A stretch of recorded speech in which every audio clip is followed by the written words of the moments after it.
muted. Okay, all right. Can they hear us now? Yeah.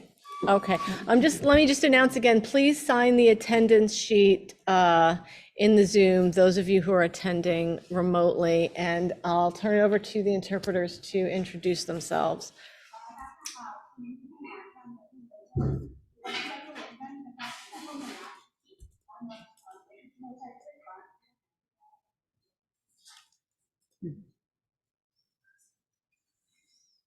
Buenas tardes y bienvenidos a todos. Si necesitan servicios de interpretación, estamos en la parte de atrás. Por favor, pasar a recibir su receptor. Ahora, con el aprobado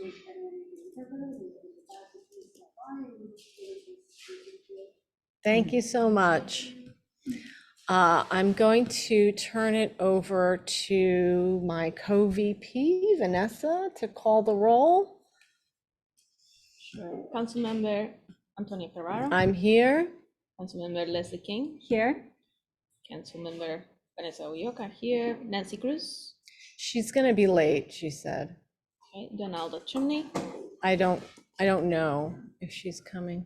Nancy Randall. She is absent.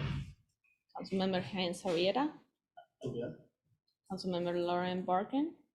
She won't be here either. Okay. Councilmember Mamoon Rashid. Mamoon has the flu. Councilmember Danley Vidal. I haven't heard from her. Councilmember Jonathan Davis. Here. And Councilmember Yun Lee. She's absent.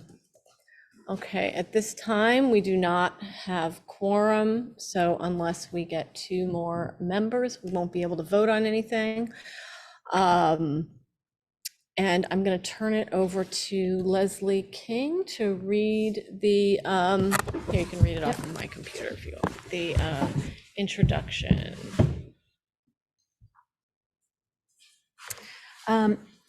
Thank you for coming to the District 15 Community Education Council tonight. We appreciate your time and are glad you can join us.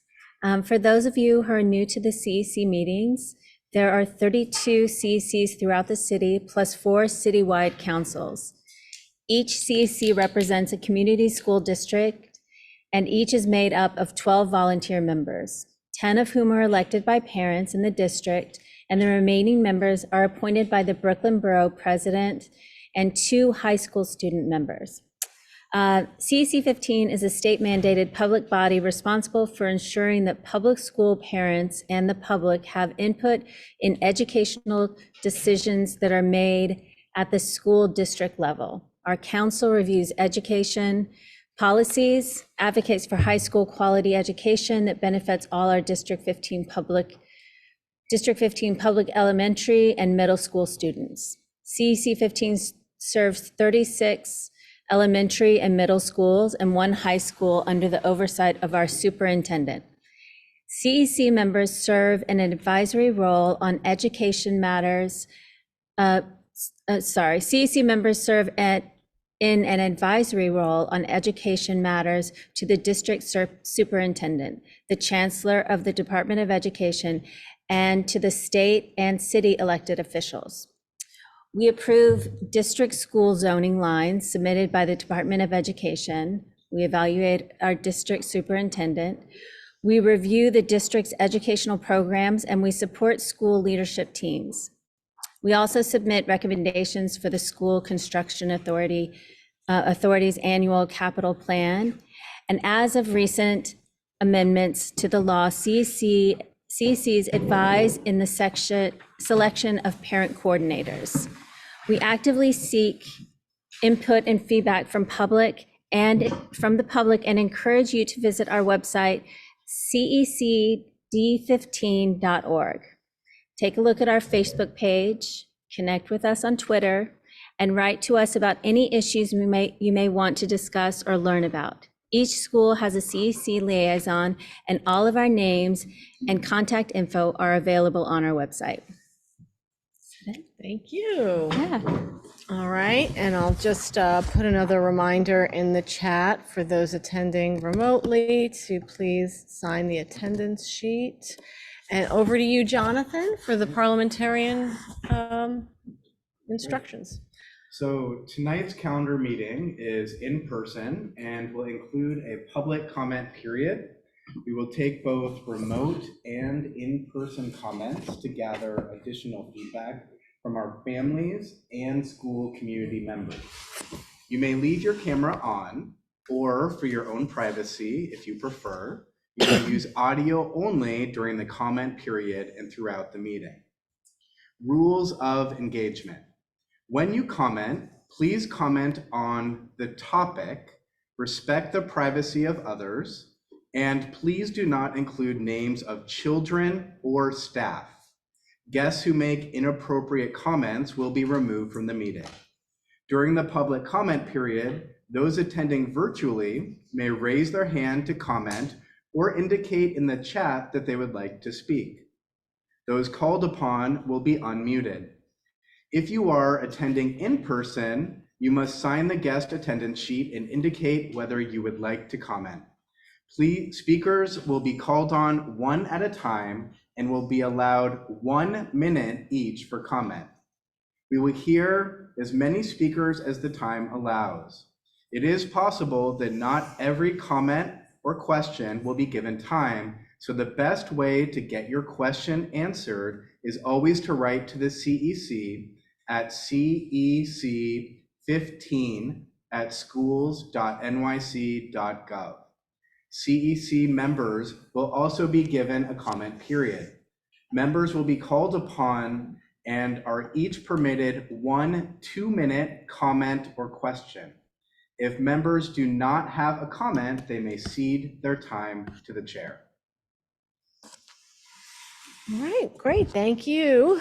And just note for the attendance that member Donalda Chumney has arrived. We still do not have quorum though. Okay, so the first thing on our agenda is SCA. So over to you, Tamar. That is a good question. So this is the mic. So this is where you would be heard better for the people attending. I could give you my seat. I could give you my seat. I can give her my seat. Well, then, but this is the mic, so gotcha. they'll also see her, which is, Is best. I'll move out of the way here, and you can sit here, right in front of the.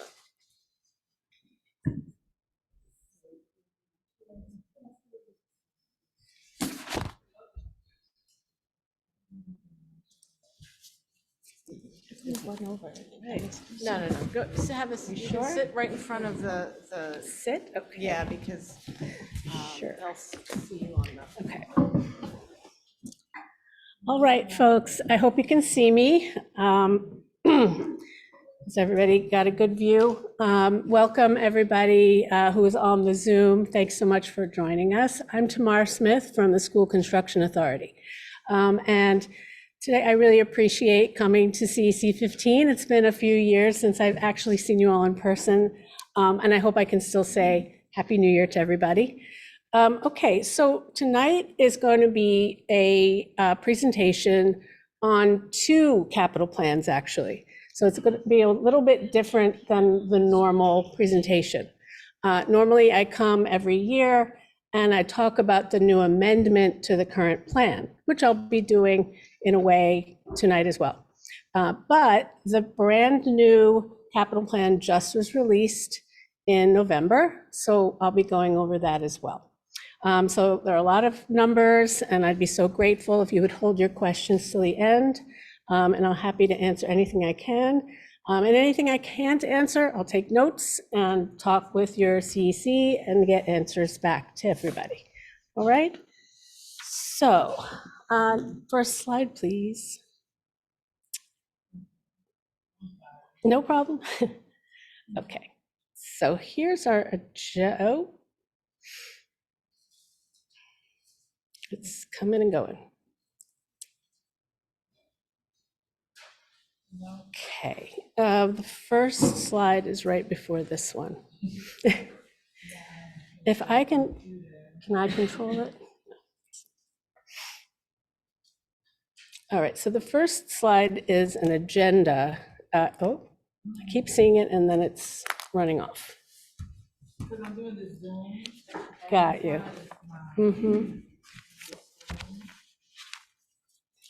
Oh, your superintendent is jumping to the rescue, as always. There we go.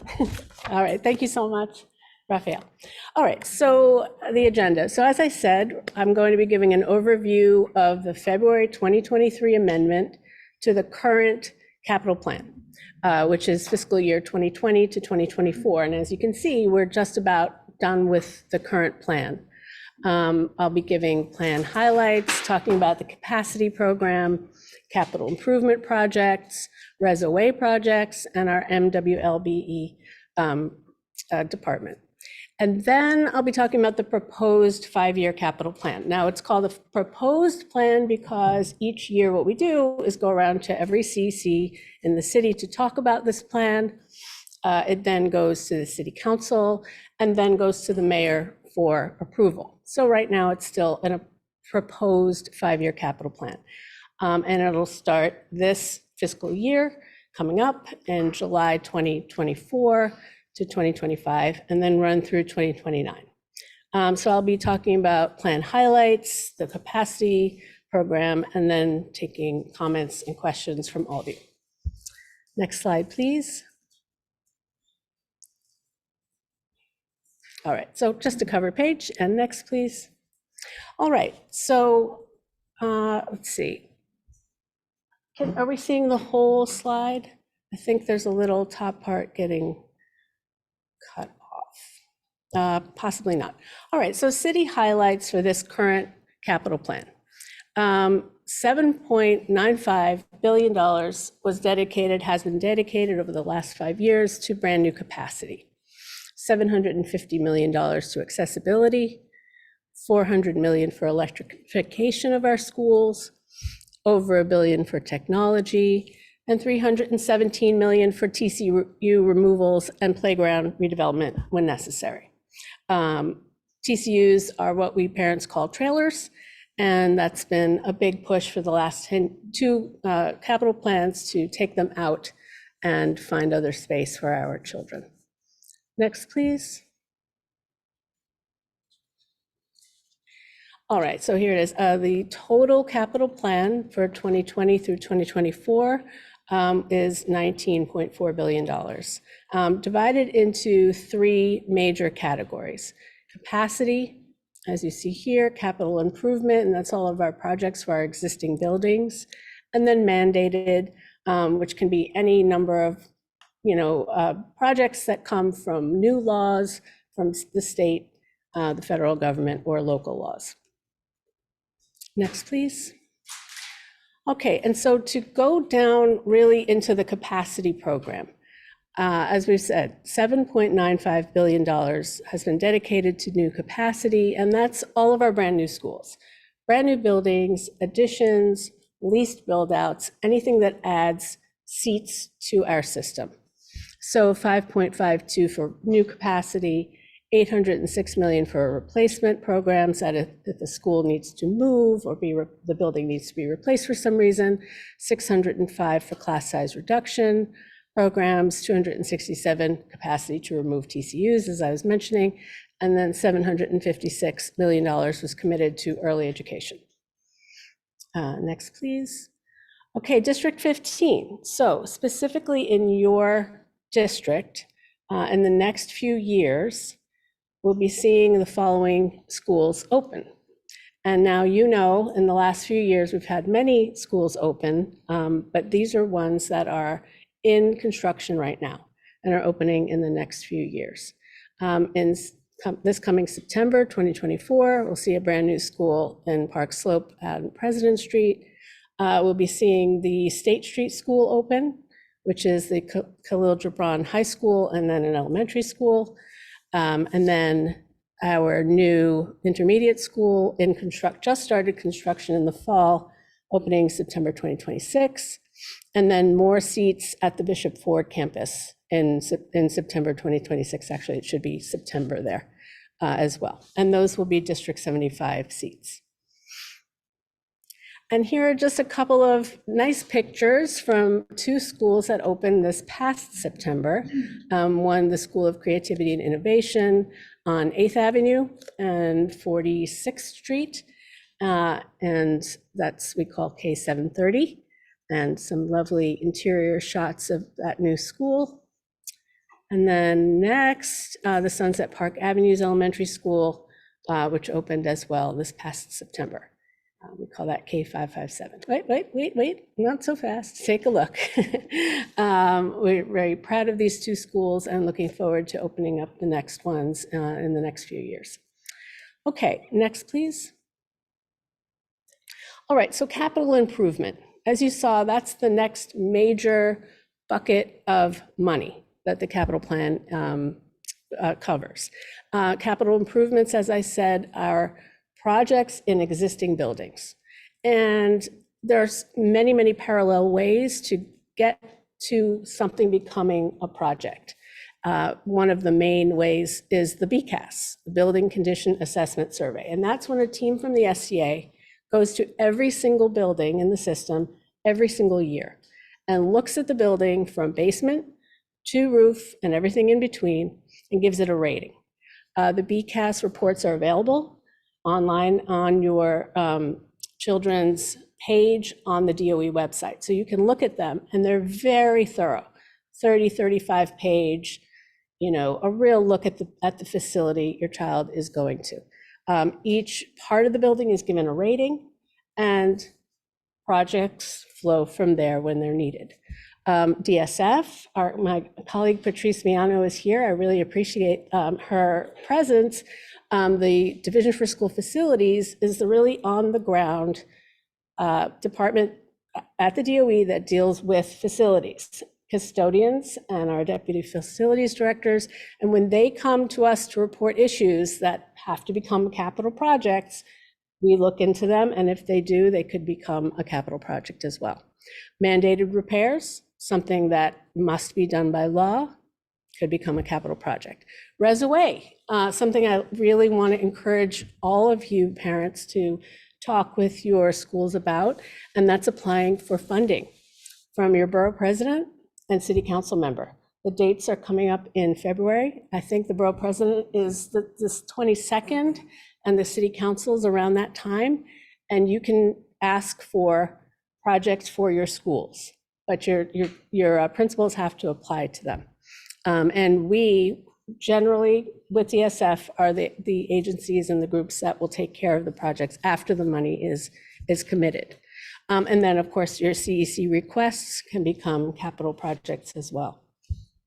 So what kinds of projects are we talking about? For the SCA, it's major systems, exterior masonry, windows, parapets, flood elimination, replacing roofs, HVAC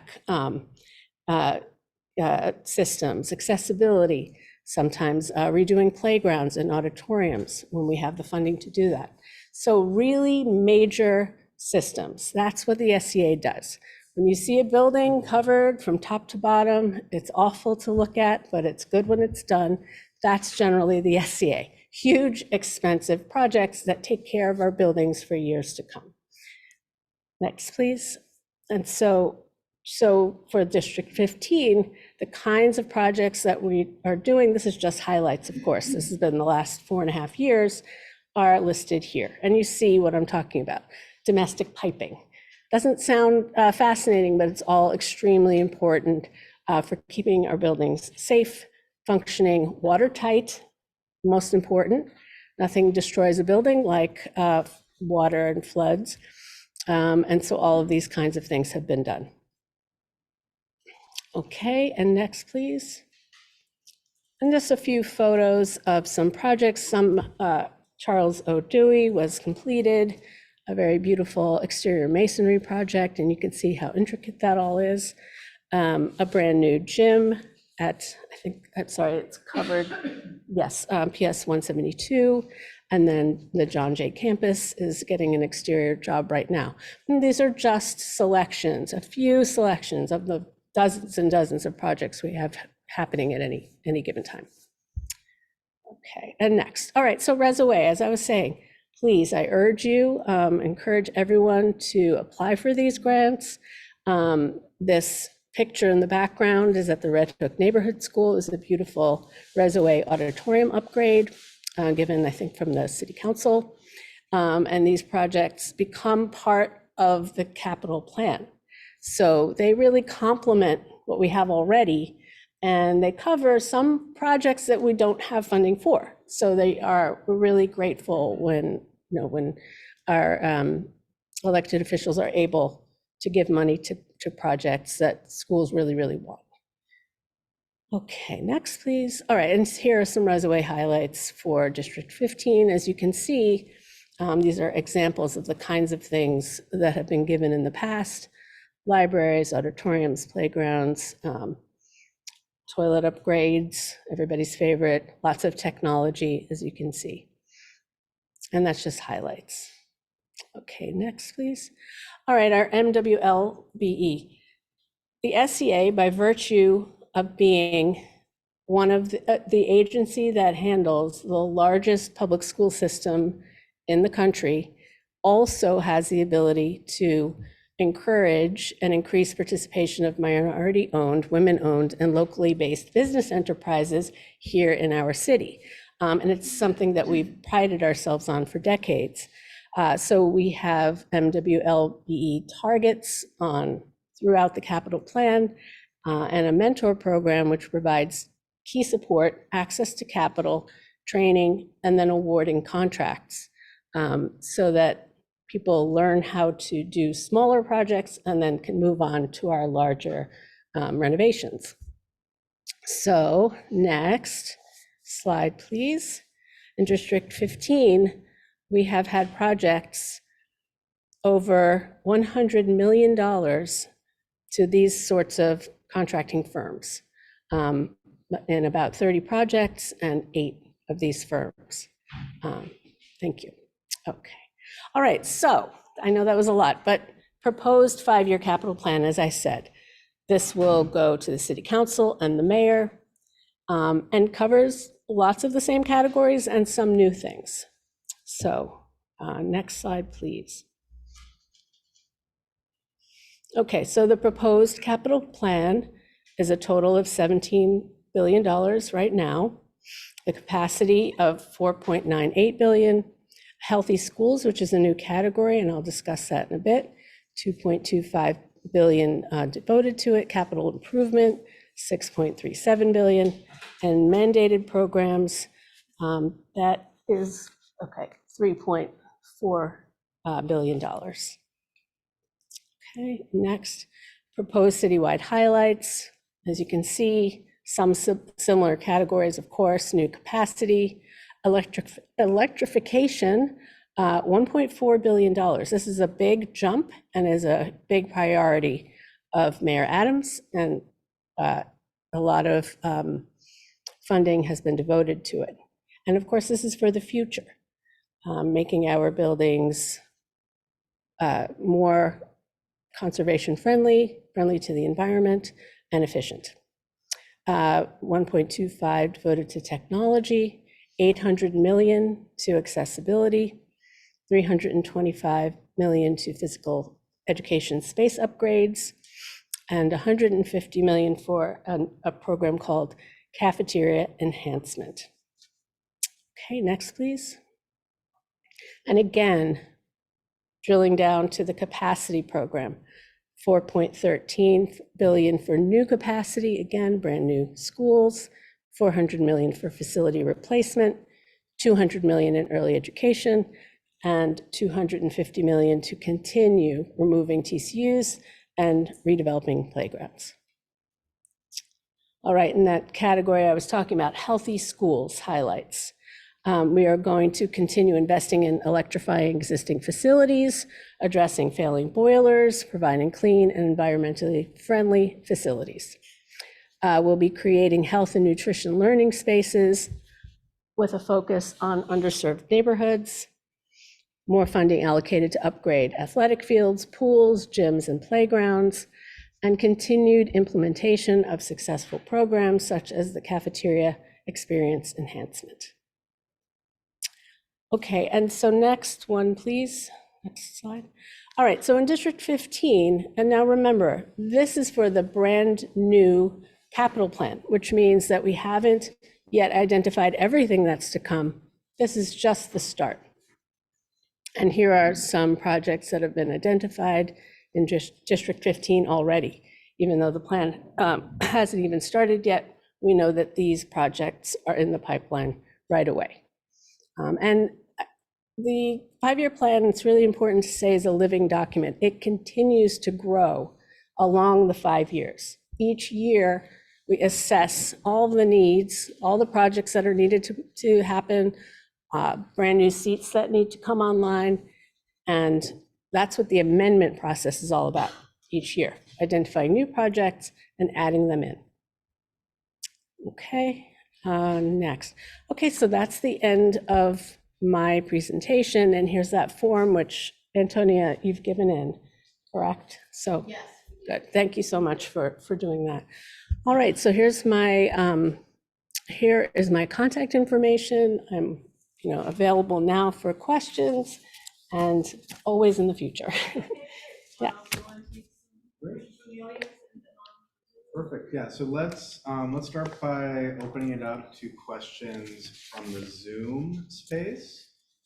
We did have one parent already write in a question. So the question was that parents at PS 261 were told that funding was approved to replace the turf at their school. Is there any timeline for when that project is expected to take place? So I don't have it in front of me, but I'm happy to look into that and get the answer back to Antonia, and then you could pass it on to, yeah. I may be able to look it up. I don't want to rudely look down at my database, but I do have this. Maybe I could quickly look it up. If you'll just give me a second. If it takes too long, I don't want I to. can see if there are other questions. Yeah. Are there I any could other questions see if I can from people on the find that. Zoom?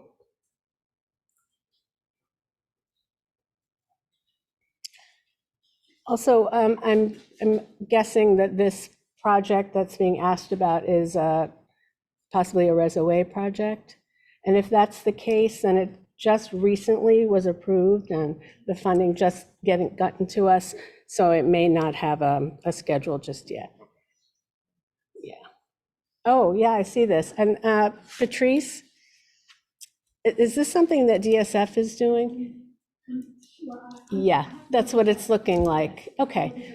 So we'll talk. This may be a project that the Division for School Facilities is going to handle. That's what it says here. So Patrice and I will talk and we'll get the answer back.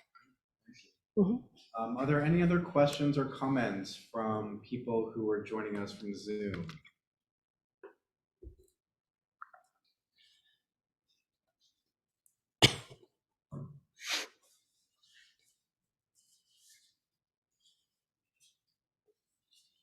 I'm not seeing anything. I will now take it to the people joining us here in person. Are there any comments or questions from anybody joining in person?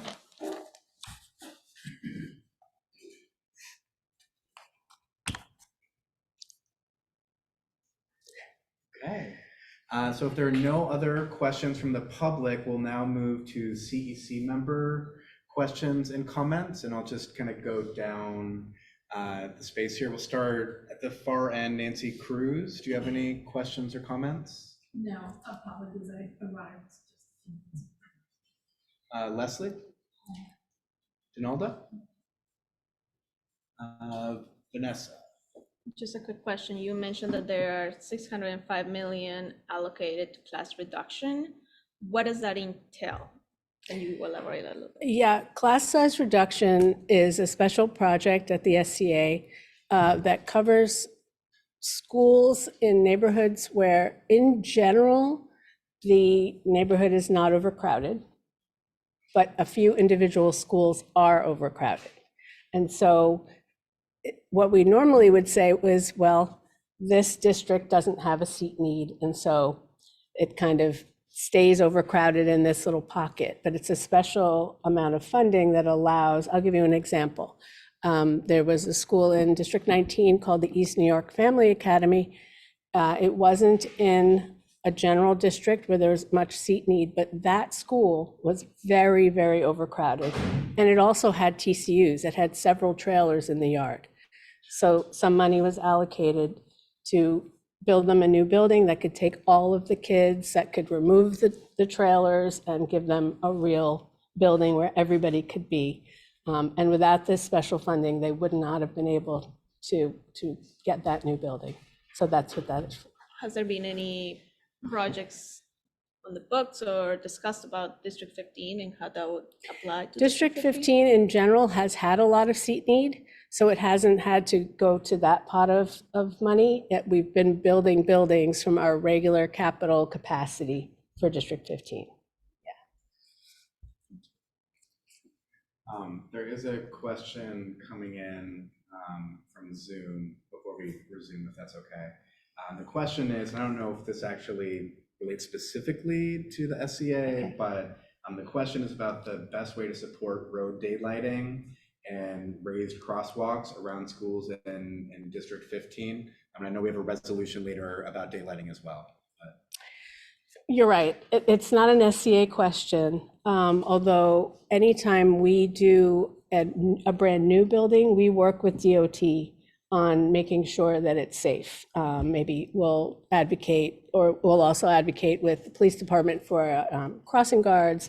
We'll advocate for speed cameras or bump outs, and But yeah, it sounds to me like a DOT question.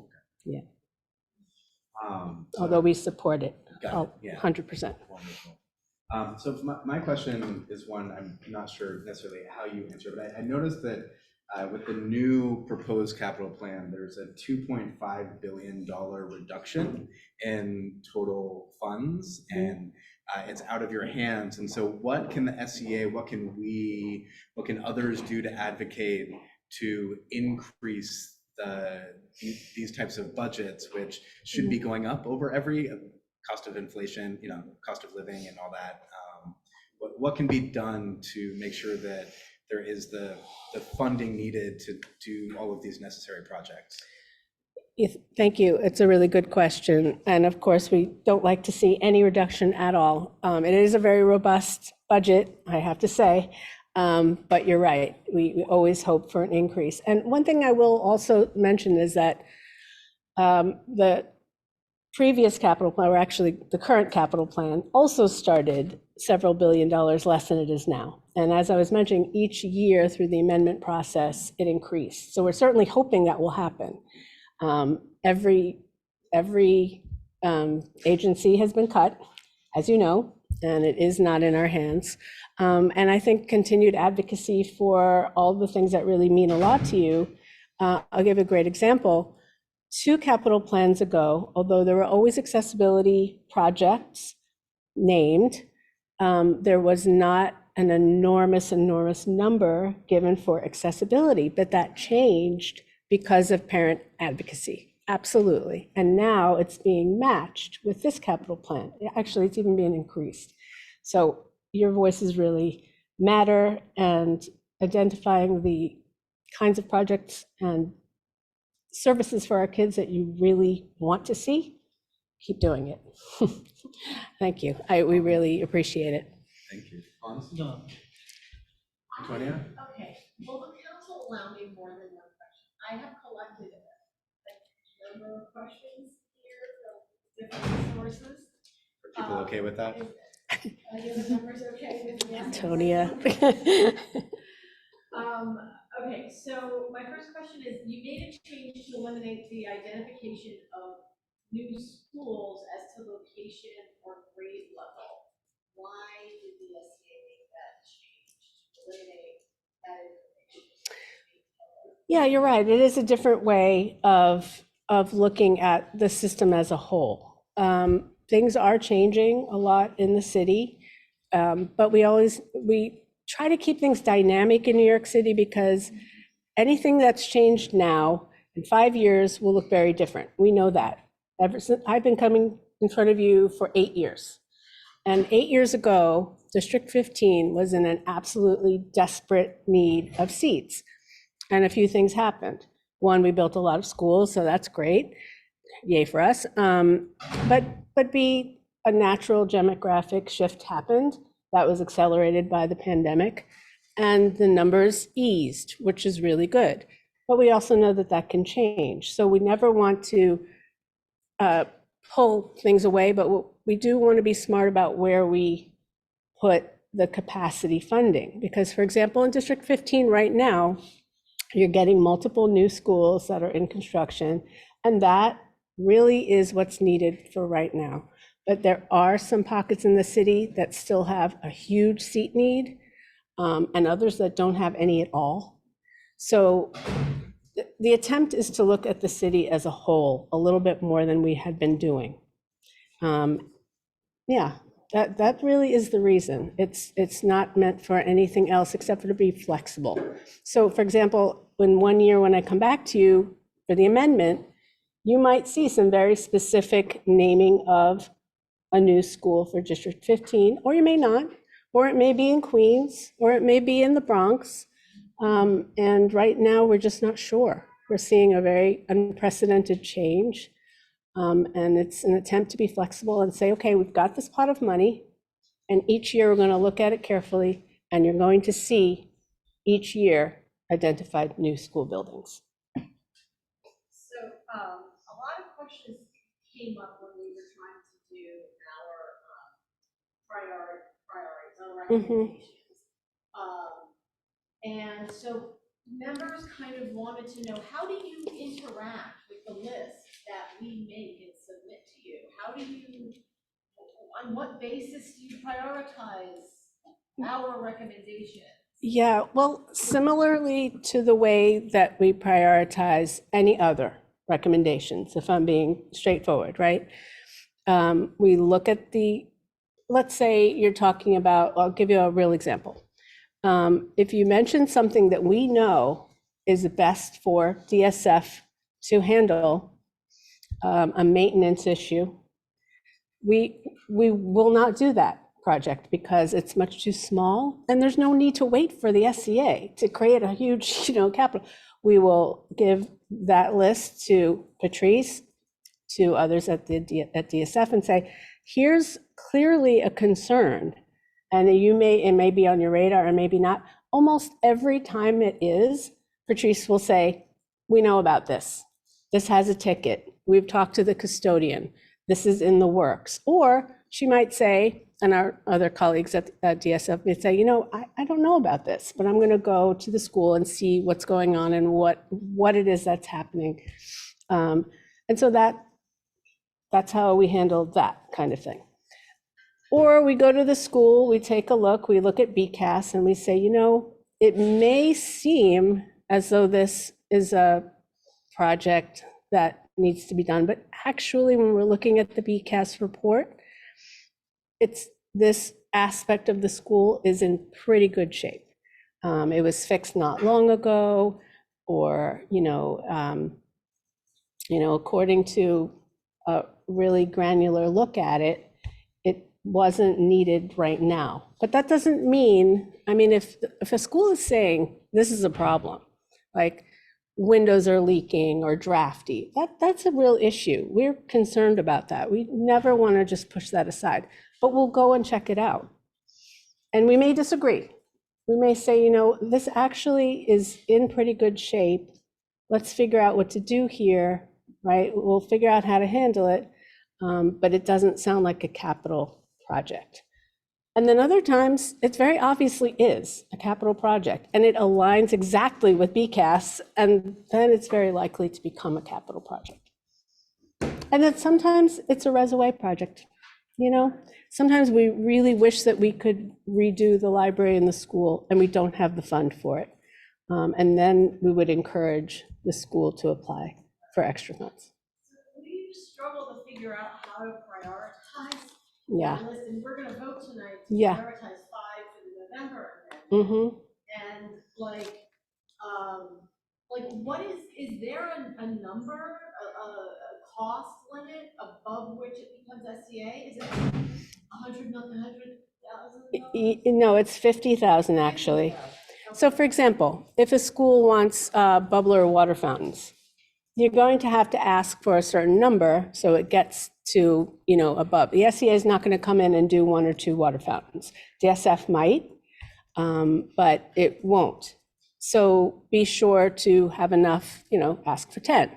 That could possibly become a project. Although probably, in that case, I might encourage a school to ask for reservoir funds for that.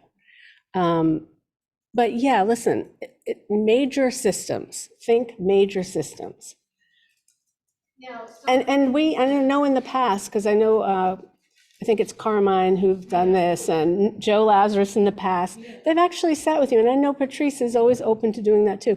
They could say to you in 2 seconds, these are not SEA projects. Yeah. This is, talk to us about this, and maybe they could help you whittle it down. I don't mind taking a look either. I'm always happy to do that. I could kind of like take a pen and go, nope, nope, nope. Yeah, this sounds interesting, and possibly help you whittle it down. I noticed We've done that in the there's past, and we a could do lot that. of money up there. Mhm. Some of the things on our list tonight are related to the children's school and their flooding. Are those already going to be taken care of? Well, that's what I don't know immediately right now, but it very well could be. And that's another thing that I really encourage.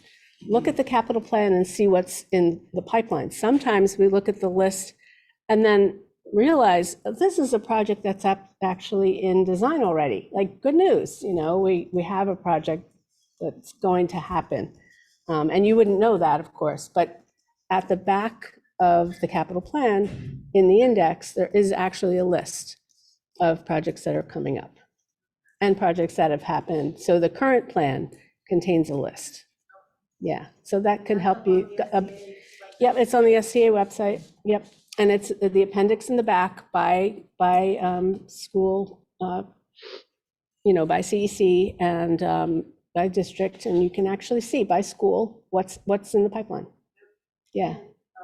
My last question. The accessibility projects are worthwhile for us to put on our list. I mean, we think they're worthwhile, but like Def- elevators, we put elevators on our list. Of before, course, and of we never course. got them. Right, so accessibility is there's a big committee made up of, actually, it's mostly people from the DOE, from space planning and the DOE, who look at a huge amount of information and recommend full accessibility projects for schools. You can imagine how expensive they are, and also, it must be said, how intrusive they are. It takes a lot of time, and it's, those are big, big projects. They are incredibly important. It's that committee that recommends the schools, and then the SEA does the work. So they sit down with the schools and they work really hard to figure out, where to put those dollars. Yeah. All right, thank you so much, Tamara. Yeah. Oh, thank you, as always. And please, you always have me, just write me an email. I'm available. And we'll get back about the 261 project. Okay. Thank you so much, everybody. Thanks, everyone on Zoom.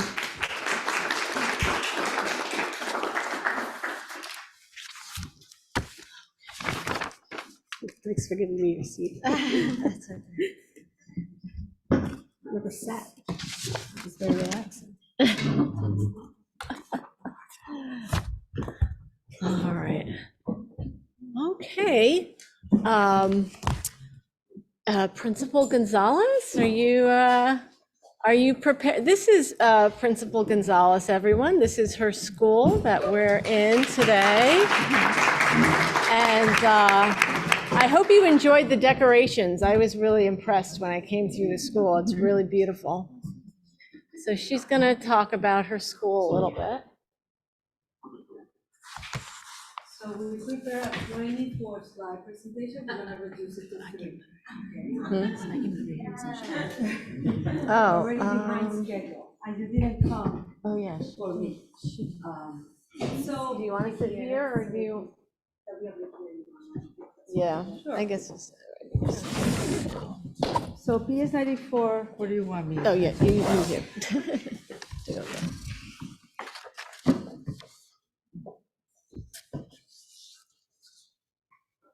So it should be number 2.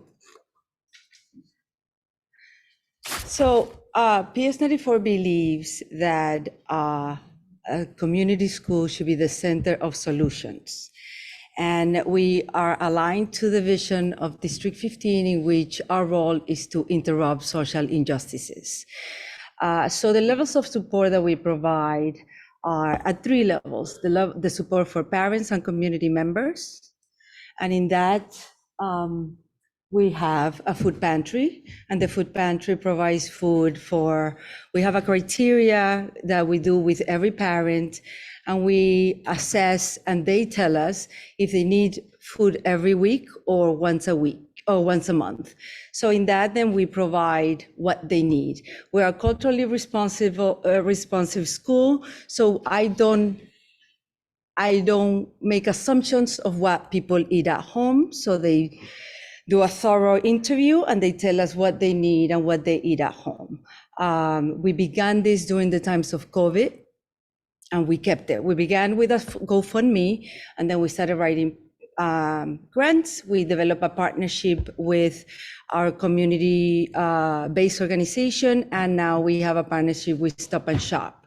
So we provide food, and we try to break food insecurities for our families. We also do community events in which we do massive distribution of food for anybody that walks in.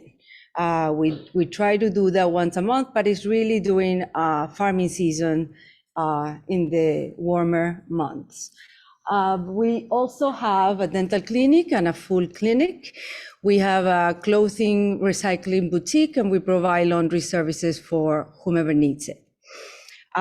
We have a very strong partnership with Together Growing Strong, and we actually have anxiety workshops. Like we meet maybe once a week or twice a month for a knitting group, and we have a social worker and my parents knit, and they share how to cope with anxiety in these times. So that's the support that we provide there. We also have Zumba classes and communication workshops, immigration workshops, financial responsibility, informative workshops for the families. Then we have support for our students. PS 94 is a dual language school. So the majority of our students either graduate, when they graduate from 5th grade, they are Spanish and English speakers, or Chinese and English speakers. We're happy that the superintendent, and under his leadership, we're looking into opening a dual language Chinese middle school in District 15.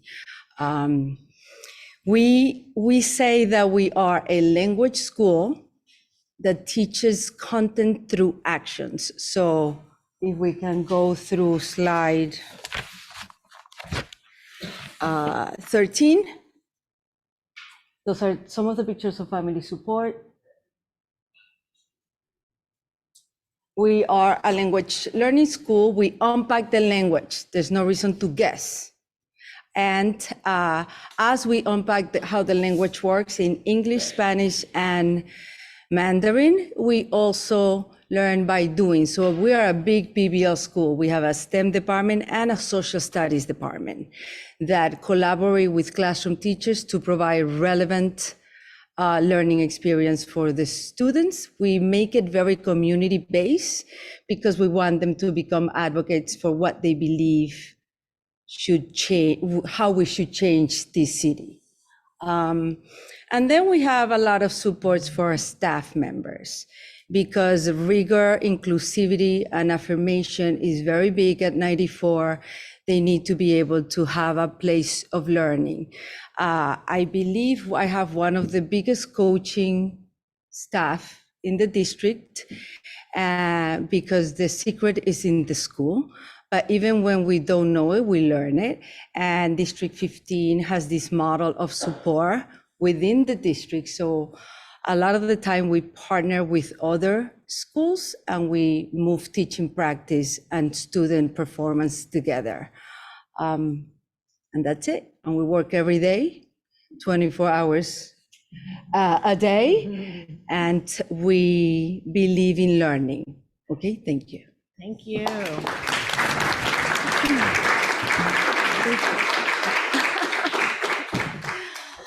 All right. Is Hetal Johnny, why don't you come up here? Hetal is the executive director of Speak Higher, and she's just gonna introduce herself real quick, just a couple minutes. You can put them on the desk up there, but just you just explain. Yeah, because sure, come in here and you can sit here so they can. We're in two spaces at once nowadays. All right. Hi, everyone, online and here. My name is Hetal Jani, and I am the executive director, founder and executive director of Speak Higher. Speak stands for Support, Prepare, Empower All Kind, and Higher is HIRE. Our goal is to start young and start early with career exploration and skills development, so that by the time students are looking into colleges and post-secondary pathways, which could include career and technical education, we're hoping that students are ready for those pathways. From my experience being a New York City public school student, back in the 90s, 80s and 90s, it was very challenging to really understand or help my parents understand how to pursue my interests. And it was a little too late by the time I got to high school. And a lot of the college options that I was interested in were not offered to me or available to me because I wasn't proving myself as a leader. The first time I heard that information was by the time I was a senior in high school, and I did attend Stuyvesant High School. So if this is happening at our specialized high schools and our other high schools, it's a little too late for our students with a lot of tremendous potential to then be waiting to explore that potential 10 years after they graduate college. So the programs we offer to beginning 5th grade up until beyond college, and also for parents and educators, include a lot of career exploration, culturally responsive programs, which help students identify their interests, again, really early, and then what skills they're gonna have to develop from now until senior year of high school, so they can make that decision with more informed information, and they can feel prepared, more included in the college space. I also went to a predominantly white institution because that's what was available to me. No idea what that meant when I got there. It was very challenging. It was the first time I heard, "Where are you really from?" And I grew up in Queens. So, hearing or having to defend myself and say that I grew up in the same borough as Nas, and that was who was popular back then, it was challenging, right? Like, why wasn't I looked at as an American in this university campus? And why wasn't I told that I would have to defend my Americanness by the time I got to college? So again, my goal as a founder and executive director is really to make sure that our students in New York City public schools have the opportunity to learn these skills, explore these career interests much earlier so that they can actually be successful workforce contributors and also leaders in the workforce. How's that for time? That's great. Yeah. All right. I have flyers and magazines here. I'll keep them in the back. Yeah, put them on the table. Thank you so much. All right. Let me just take a drink. All right. Time for the president's report. So let me just give you some updates. We had a district and parent leadership summit last week at Boys and Girls High. We just sort of had a roundtable discussion with our superintendent and members of the President's Council. And we talked about the strengths in our district and the challenges, and came up with some action items. And one action item was to enhance collaboration among the Brooklyn North District's President's Councils and CECs. And another action item was to enhance communication protocols between the district President's Councils and CECs. And so this is going to be a continuing work in this group. More to come. The mayor made a few interesting announcements this week. During his State of the City address, he referred to social media as a public health hazard and an environmental toxin. Dr. Ashwin Vasan, the health commissioner, issued an advisory which designated social media as a public health hazard, and he is creating a public health playbook to address it. He believes that social media platforms are addictive. The companies are monetizing children's privacy and jeopardizing mental health. And they delayed the use of social media until age 14, citing that there is no safe age. Based on data and what we know, there's no safe age for using social media as adolescents, really. And so this got me thinking, the issue of delaying our social media is inevitably going to be tied to when we give our children phones and iPads. And it can be very difficult to control what our children do once they get their devices. And families have conveyed concerns to me for a long time now about the use of digital tech in our classrooms as opposed to paper and pencil in our for homework, because well, for one thing, there's a question of whether it's age appropriate to be using digital devices rather than writing, because many children can't even type yet. And then the other issue of the distraction of being able to go on websites and social media and all these things while you're doing your homework on a device. And studies also show that you have more brain engagement when you actually write things down than type. So this is an issue that I'm hearing, and parents want less Google Docs and more paper. However, I will say that as a parent, I have seen the value of digital platforms in terms of individualization in math. I thought School of One was a pretty good platform for helping children build their math facts. So I just think that we have to conduct a thoughtful audit of all of our tech methodologies, and not just assume that digital is better. It's a tool like anything else, and it's great when it's used appropriately, bad when it's not used appropriately. There was also an announcement that the mayor's budget cuts would reduce some of the school food options. $60 million was cut to school foods in November, and items like cookies, chicken dumplings, bean and cheese burritos, chicken thighs, chicken tenders, French fries, grab-and-go salads were cut. And I am hearing from principals that these are the things that kids actually eat, and there's the concern that kids just won't eat their lunch.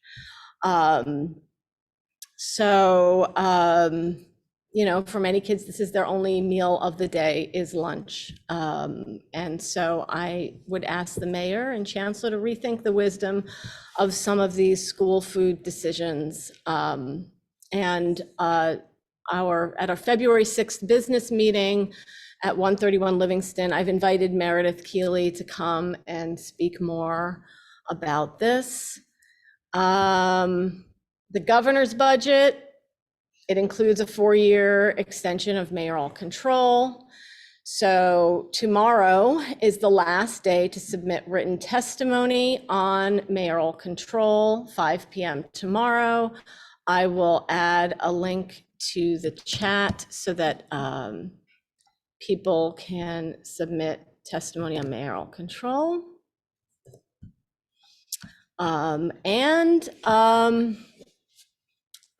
will just say that I think the legislature should reject Hochul's education cuts to New York City schools of $123 million, and instead follow the current foundation aid formula, which would provide an additional $345 million rather than the $222 million she has proposed.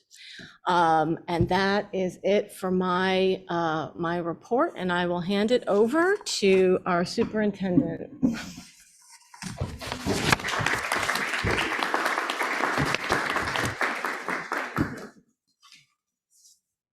I can just lower this. That's good. Good evening. Can everyone hear me on the mic? I just want to make sure. You're good? Okay, perfect. Hi. So I'm just going to get started with our CEC meeting. I do want to thank and recognize two principals who are here. You heard one, Principal Christina Gonzalez of PS 94.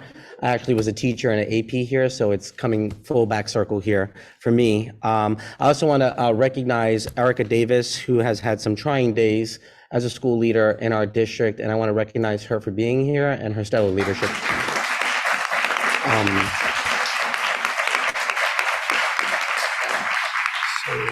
With that said, I'm going to get started and then I'll address a few things at the end. So we're really going to talk about these things here, and I'm not going to belay them because you're going to see them anyway, but I just want you to be aware of what we're going to kind of be discussing.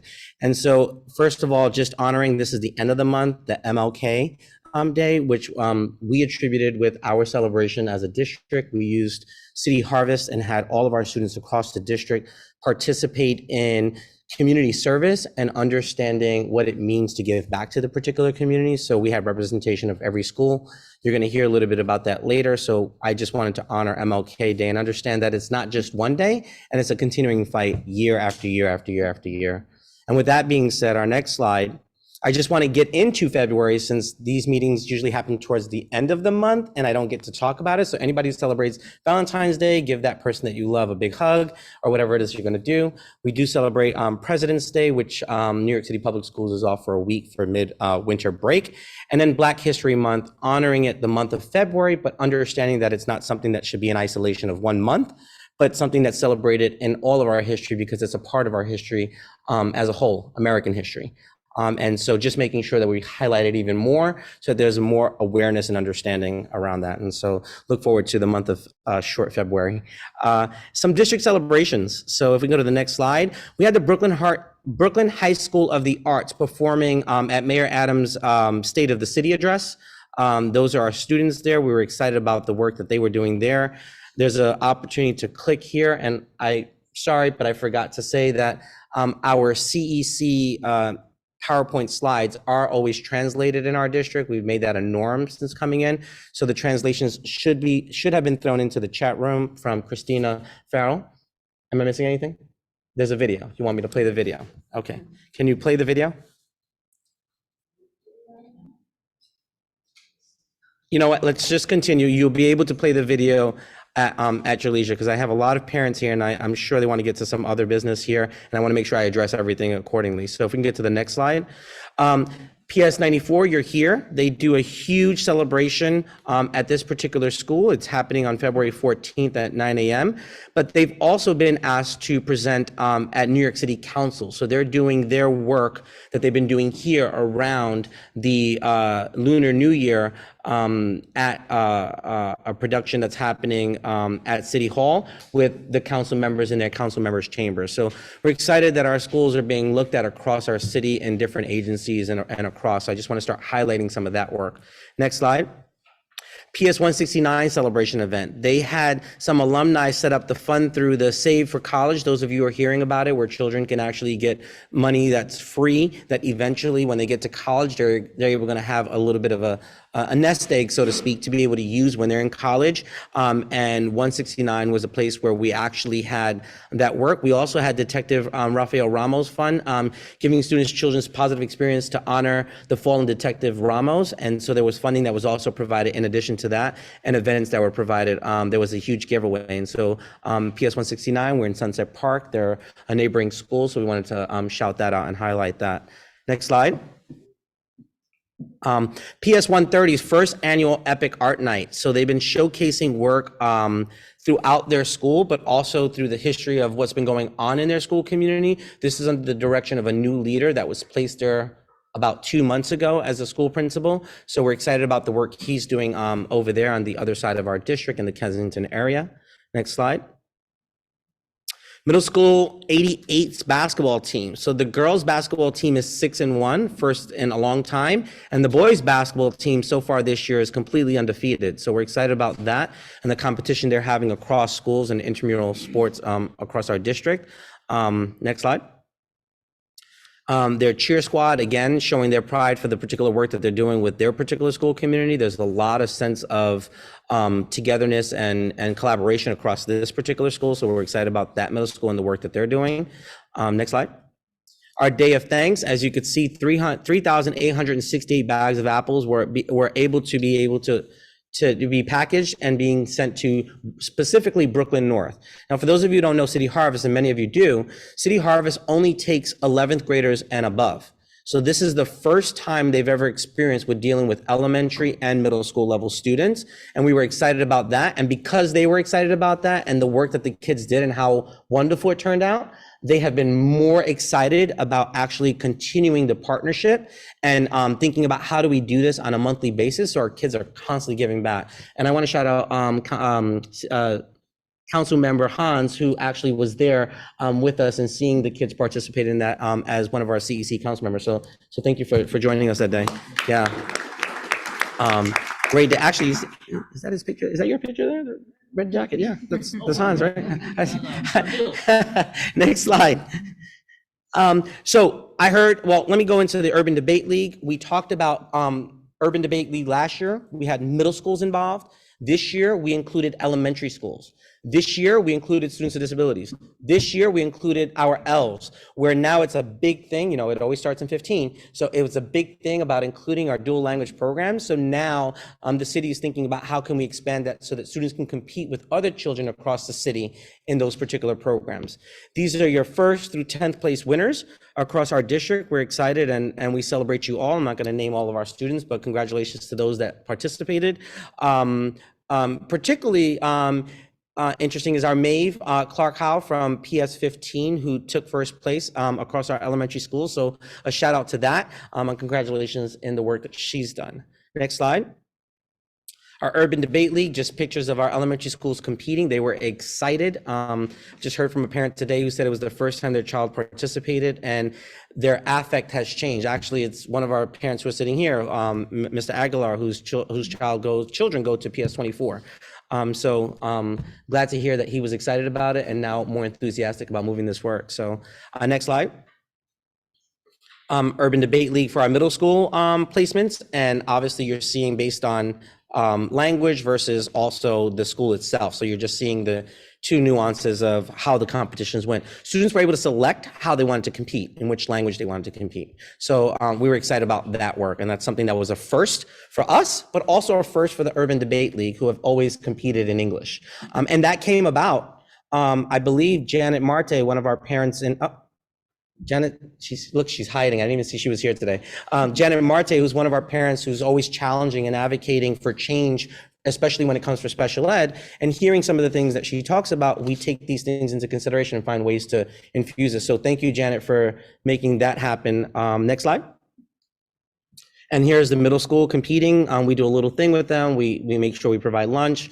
And so it was an exciting day for those particular students on that day. There's still more competitions to come for the end of the year. They did 1 round. This is their 2nd round. They have 1 more round to go. I also would be remiss if I didn't thank the elected officials. Lincoln Ressler, Shahana Hanif, Alexa Aviles, and Ed Chair Rita Joseph, who all contributed towards this because we don't have the funding to do this and it costs a lot of money. So I want to thank the elected officials for actually contributing to our kids having this particular experience. Tons of students participated. Next slide. So district updates. Next slide. Our art showcase.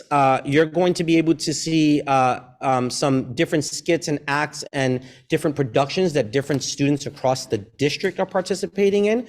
This showcase is actually now going to be on February 15th from 5 to 7. It's going to be hosted by our very own Brooklyn High School of the Arts showcasing, as opposed to Manhattan. We decided to showcase our own high school. They already have their art exhibit during that time period.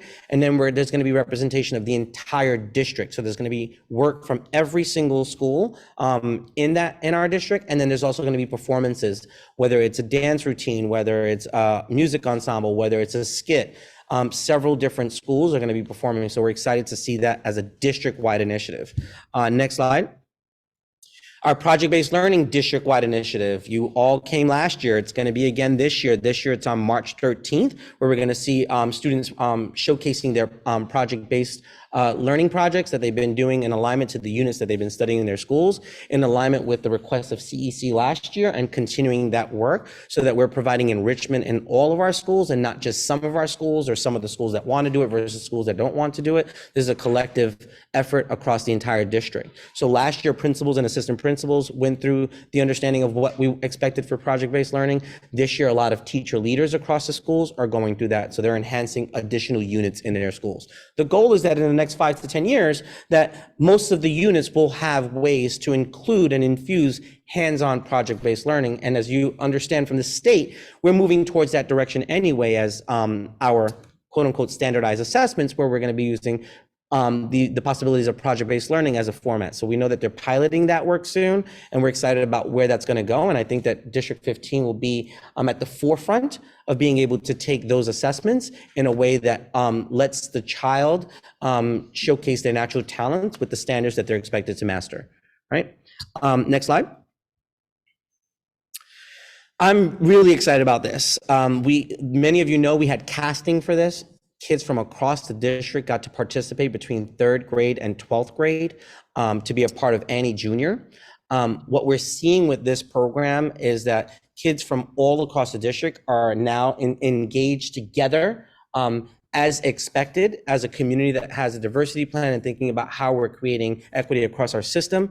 It's exciting to see that our kids are now participating with one another across school lines.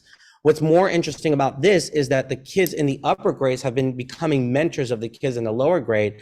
And many of the parents we're hearing are excited that some kids are interacting with children they probably wouldn't have interacted with before and getting to know each other more. So as a result of that, when they start going into our middle schools, and for some of them that are already in our middle schools, but the ones that are going to our middle schools, there's at least an understanding of different children from different neighborhoods, and it's not going to be the first time they see each other. So we're really, really excited about that, to the point where the parents of the children that are part of this, which is about 50 students, are all excited about trying to create a documentary around how this work has been able to enhance their children, not only in their arts work, right, but also in their social and emotional well-being in terms of collaborating and connecting with other students that they may have seen for the first time. And so we're really, really excited about this work. I'm looking forward to seeing how this looks. Next slide. Our NYU partnership for high schools, we have a STEPS program. This is really where students are going to be able to actually do some critical research in partnership with NYU. Because we have 2 high schools, I was able to get this program in so that students will be doing some internships with NYU. The goal is that when they graduate high school, if they want to continue and pursue this career while they're going to school, they can also work for NYU and then actually get jobs while doing that through NYU, so that when they graduate, they move into the graduation directly into the workforce because they've already been there participating in the research. And so we're really, really excited. There were select students that we're trying this out with now, and it's in the process of moving. So I'm really excited about this work in terms of our high schools. Next slide. Our curriculum rollout. You all know the chancellor had talked about this. I've been talking about it for the past 2 years around the decision-making around the curriculum rollout. And if you could just click on the slide one more time, because it's going to come up. In the spring and the summer of through October, we were in building awareness, establishing the rationale, deepening awareness of the shifts for literacy instruction in our district. And then if you click on the slide again, you're going to see that from November to February, we were establishing and preparing communication expectations and implementation. And we're in this phase now, where if you click on the next slide, we're between phase 2 and phase 3 of still establishing that with SLT teams, parent coordinators, disseminating that information to not only parents, but also to teachers. Teachers are already starting to get training in this particular curricula, so that in phase 3, we're deepening the whole district learning and preparing for full-scale implementation in September. So rather than doing what phase 1 did, which they started right away in September, we have been methodically thinking about how we're going to integrate this with what we're doing and how do we start making those shifts and making sure that we're preparing our staff to be able to be prepared to provide these to the students. And then from summer to September, it's a full-scale implementation and trying to sustain the planning that we've started. So many of your schools are talking about curriculum rollouts and how they're going to start rolling out. Some have started piloting some of the curricula. Some are waiting till after the testing. I allowed that to be a decision that was on a school-based level because each school is at a different place. how they're going to address the curriculum rollout. And so that's where we are with that. Next slide. Oh, fantastic. Okay, great, Deb. Thank you. I love you. So school leaders, educators, and school-based literacy leads, and we've been working in with partners that are leading the workshops to train and newly adopted curricular programs. So we have some people we're working with that are doing the actual training. Central is doing their training, which are mainly the overviews around this. We're going into the deeper training of what we expect across our district. More details to come for that. There's also doing school level rollouts. You should be hearing about this. If you haven't, you should be in the next month or so, because by February, schools were expected to have conversations with you at your SLTs around the rollout plan. Schools are already, as you heard Christina Gonzalez talking about, intervisitations of visiting schools. This is one school that a lot of schools are visiting for their program. 107 is another school that a lot of our schools are visiting for the programs that are going to be being implemented in ELA. PD is really around impacting the knowledge building around instructional shifts. So here we were doing this, for example. Now we're going to be doing decodables to help with the phonics building for students, right? And so it's a shift. And as that shift's happening, it's not about we're just doing the shift, it's why are we making this shift? So people are learning those things as we speak now. We're doing collaborative learning opportunities to engage with the resources aimed at building capacity at the school level so that the school can own how they're going to go about implementing the curricula. And then collaboration with other committees around professional learning to prepare for the pilots that are happening between now and June. Next slide. The district level support for parents, families, for parent coordinators and families. Professional learning sessions are going to be designed to kind of support the communication to you guys as parents and family members. So PCs are working with our team members, our instructional specialists, to support how that's going to go out. Information sessions to be able to provide you New York City reads and the rationale for the curricular shift so that you as parents understand why the city went the route it did. And information sessions so that you better understand the literacy curricula that's being presented at your schools. And it's going to look slightly different at each school because it's being tailored to each individual school. With that said, next slide. I'm not going to go into details about this, but this is the school levels planning where APs and principals have been engaged since October around this work and how they're going to implement. So it wasn't here, go do it. It was more here, help us figure out how we're going to roll this out. Give us ideas. So it was always a back and forth with the principals advisory, AP advisories who said, yeah, that's a little too much information. You need to slow it down with this. We need to go this route. Maybe we can think about doing this instead. Let's create intervisitations and build our capacity across the district. So they were in partnership with helping us figure out how we were going to roll that out. And you're going to see how they do that when it comes to the school leaders sharing that information at the school level. And their particular planning around teams, how they're ramping up professional learning and how they're getting support. One thing I can say is that schools won't be held responsible for the central level of professional development that's being provided. Those that are being provided, schools will be getting funding with the SAM that's supposed to be able to cover this. That's still on its way to the schools. That's being cleared so far. But schools won't have to use additional budgeting from their school's budget this year to have to pay for the training that they're going to get from Central around the overview of the curricula. Next slide. So in the summer, we're going to do some work. We're going to do a knowledge building approach to teaching literacy. These are the three components that we're going to kind of address. And then we're going to look at highly effective instructional practices and think about how we're providing those supports to schools through differentiated instruction, assessment and progress monitoring of that work, and then ensuring that everything's aligned to the standards. And that's kind of the work that we're going to be doing throughout the summer as principals and APs and staff are in and out throughout the summer for vacation time. Next slide. Summarizing, I heard it's actually here where I announced it, and one of the parents got very angry with me about having one site closed. I heard. PS1, if we get it approved, will be another site that's going to be open, and we will split site some of the schools that were at 94 last year, where there will be 5 schools at PS1 and 5 schools at PS94. In addition to that, the other shift that was made is we moved the middle school summer school to middle school 51. That's because MS 88 will be closed for the remainder of their construction. So we moved all of our middle schools there, including the middle school students for 497 and the middle school students for 447. They no longer will be on the BHA campus, which is the Brooklyn High School of the Arts. 497 high school students will still participate with 656, which is Brooklyn High School of the Arts High School program. So pretty much most of the things are the same. You're going to see a slight difference in terms of who's leading.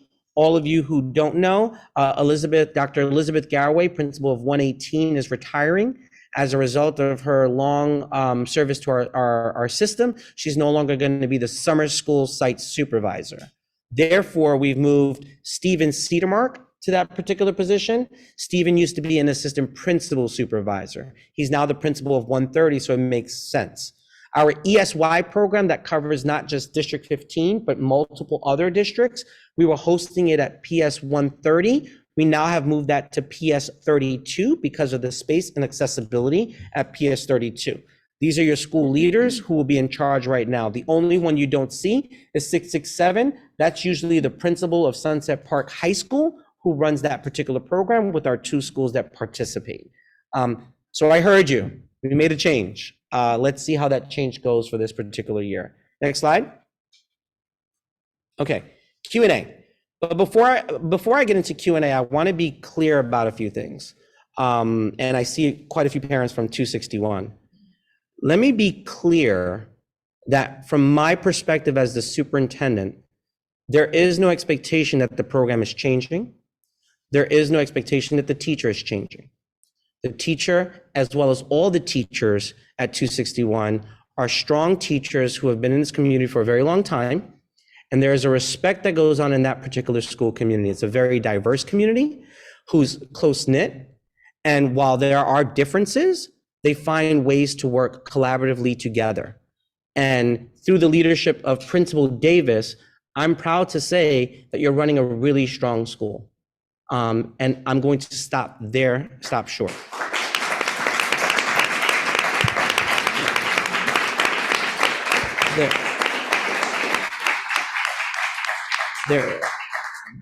There was an unfair characterization, and that's all I'm going to say. And the reason why I'm going to stop there and saying that it's an unfair characterization and not go further, because all of these things are under investigation.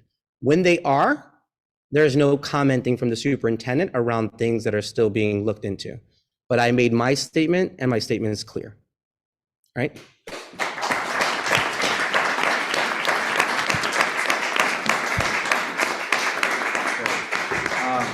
So we will now open it up to public comment.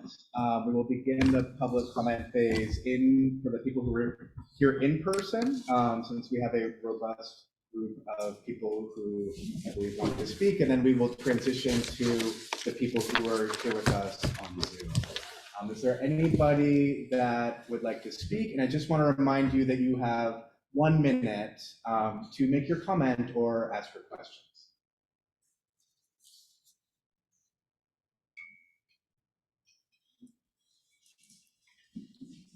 Yeah, come up here so we have the microphone.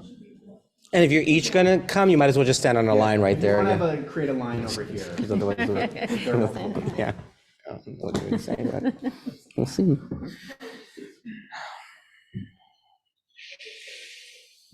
That's how I feel. Congested. I don't know what it is. It's the heat. Like 2 weeks now. I'm like, Hi, my name is Sarah Eisenstein. I am a parent at PS 261. I have a 4th grader and a 7th grader who graduated from there, and I just want to say how grateful I am to our school leadership and our teachers who are amazing, and so proud of our Arabic arts program. And I know that you received the letter that I worked with 25 other parents from Jewish families to just say that we do not want to be separated from our community. We love the school, we love these programs, and thank you very much for your feedback.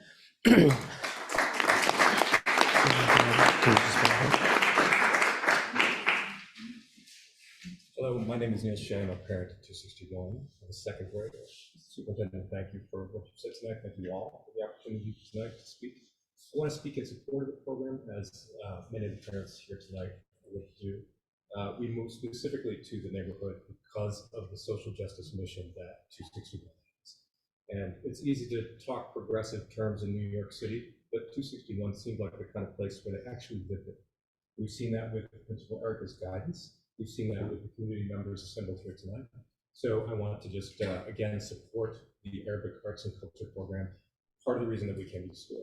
I do think it's important to point out that the violence and aggression that has happened in the school has been directed toward people in leadership, people in teaching positions, and it's been specifically aimed at the Arabic and Culture Program. So that needs to be pointed out. It also needs to be pointed out that there's been some aggressive behavior toward the women in leadership at our school. I'm not sure if that's been said enough or loudly. So I'd like to point that out strongly. And anyway, I think I'll leave it there. But thank you very much for the opportunity.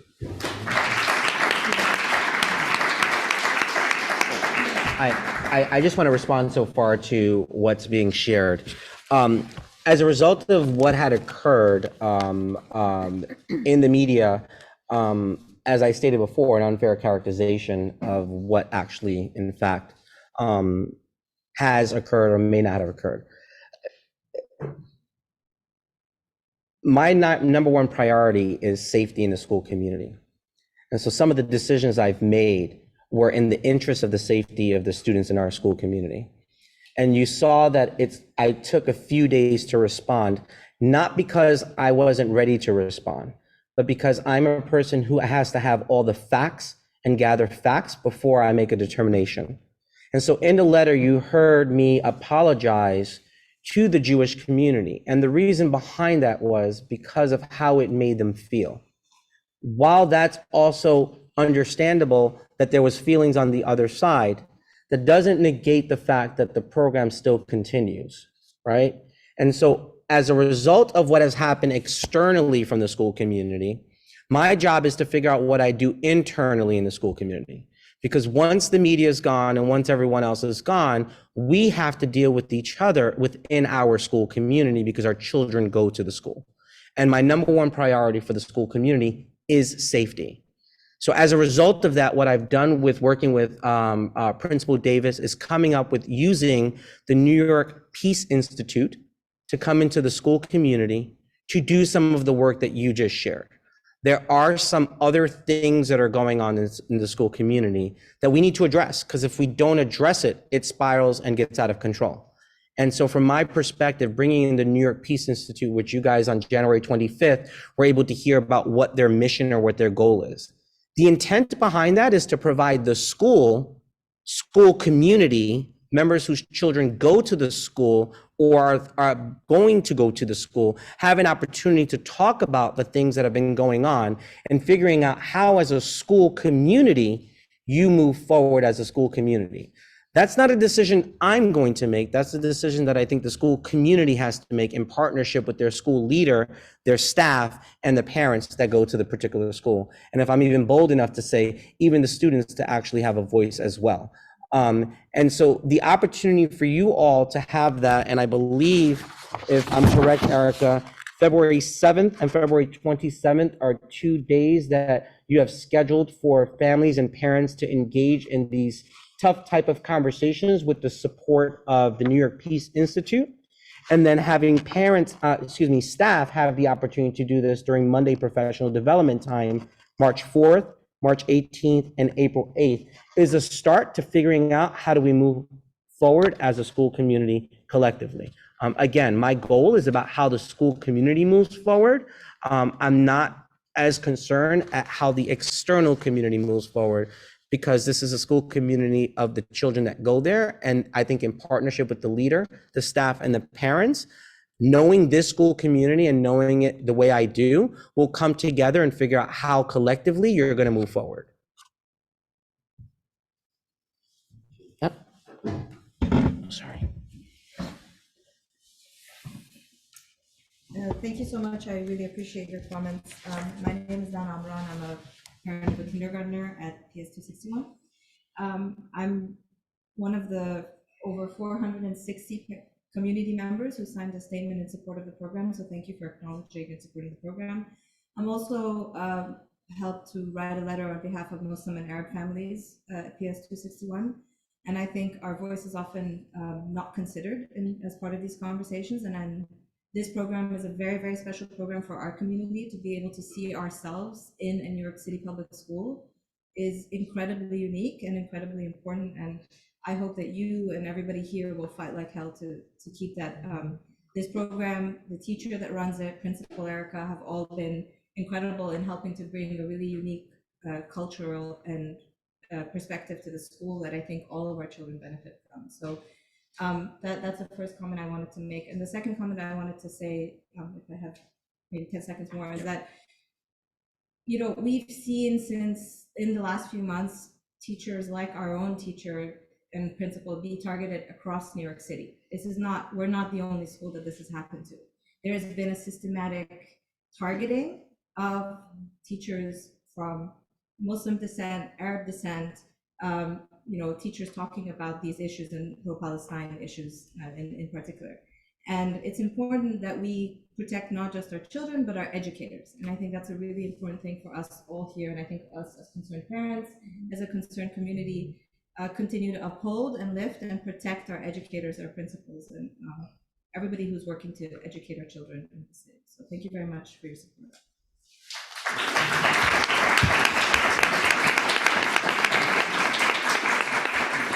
Are there any other comments in person? Yeah, Janet? I just have a question in regards to summarizing, especially for students with disabilities. A few of the parents in my son's class made comments that the CBOs of all the parents is how they're able to pick the child up, who can't handle them, or we don't have the supports in place for them. I know one of the biggest things that they did last summer was ensure that students with IEPs got preferential seats for summarizing, but they were not being supported. I want to make sure that that conversation is happening now, so these parents are not being told while they are at work to pick up their children from summarizing. Our class is a Horizon class, the kids are done at 12 o'clock. Many of them are going to summarize until about 3 p.m. The parents have to leave work at 1 p.m. to pick up their children. And that's because they didn't have paraprofessionals to support? They kept on telling them we don't have the support in place Yeah. to handle the child. It's my understanding that that was corrected. So Nicole, can you just pull an email together so that I can send it to Central to find out what the response is? I just want to make sure that this summer coming up, Yeah. we don't have these issues. I was hesitant about sending my child this summer because of those issues. Yeah. And I think that he has a right and he deserves to attend this summer coming up. And I will not send him if there's nothing in writing and nothing in place guaranteeing that this is. Yeah, I will look into it. What I cannot say definitively is what the summarizing program is going to look like yet. That's still being determined in terms of fiscal year budget and seeing what's happening. And there's a lot of announcements that have been coming from the mayor as well as the chancellor around what summarizing is going to look like. I still don't have those details yet. I will look into your question to see if that's part of the decision that will be made going forward, but I don't have an answer. So stand by to stand by. Once I hear, I'll email you directly. I have your email.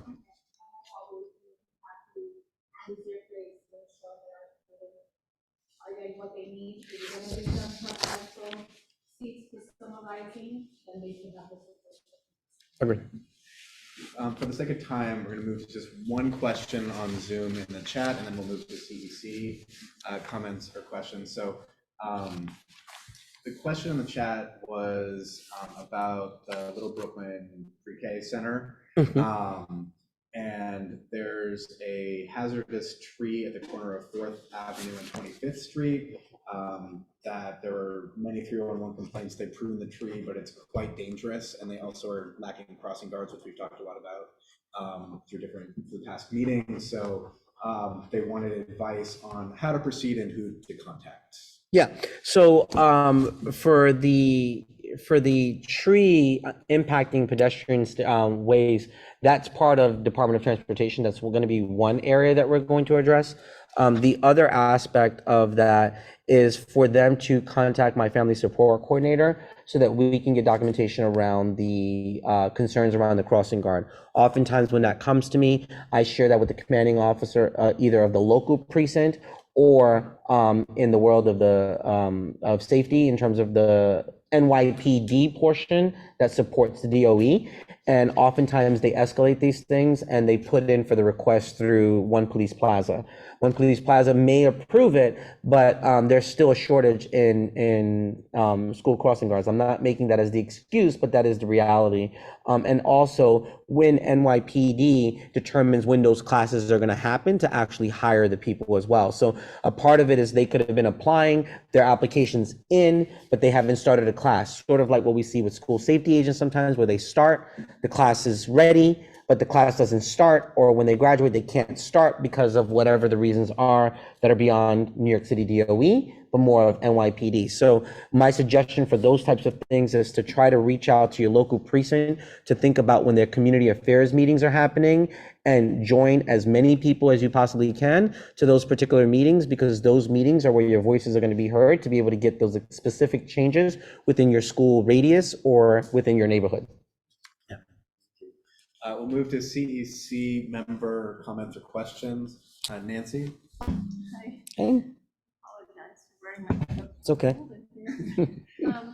So firstly, I just wanted to thank you. I'm really so pleased to hear your response to the incident at 261. I was really concerned about the safety of the teachers there, and I was concerned about the program.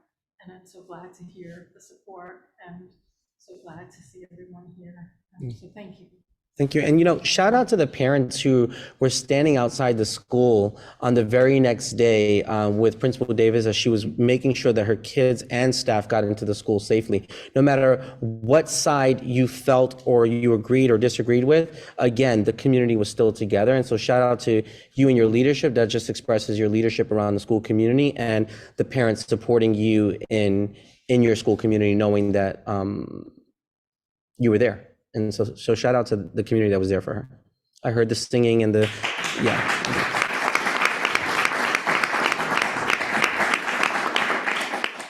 Donalda? I have a question about migrant students. Yeah. I noticed that it wasn't in the report. I was a little curious. We learned at the legislative breakfast from the PTA president at PS 124 that 53% of that school's total population.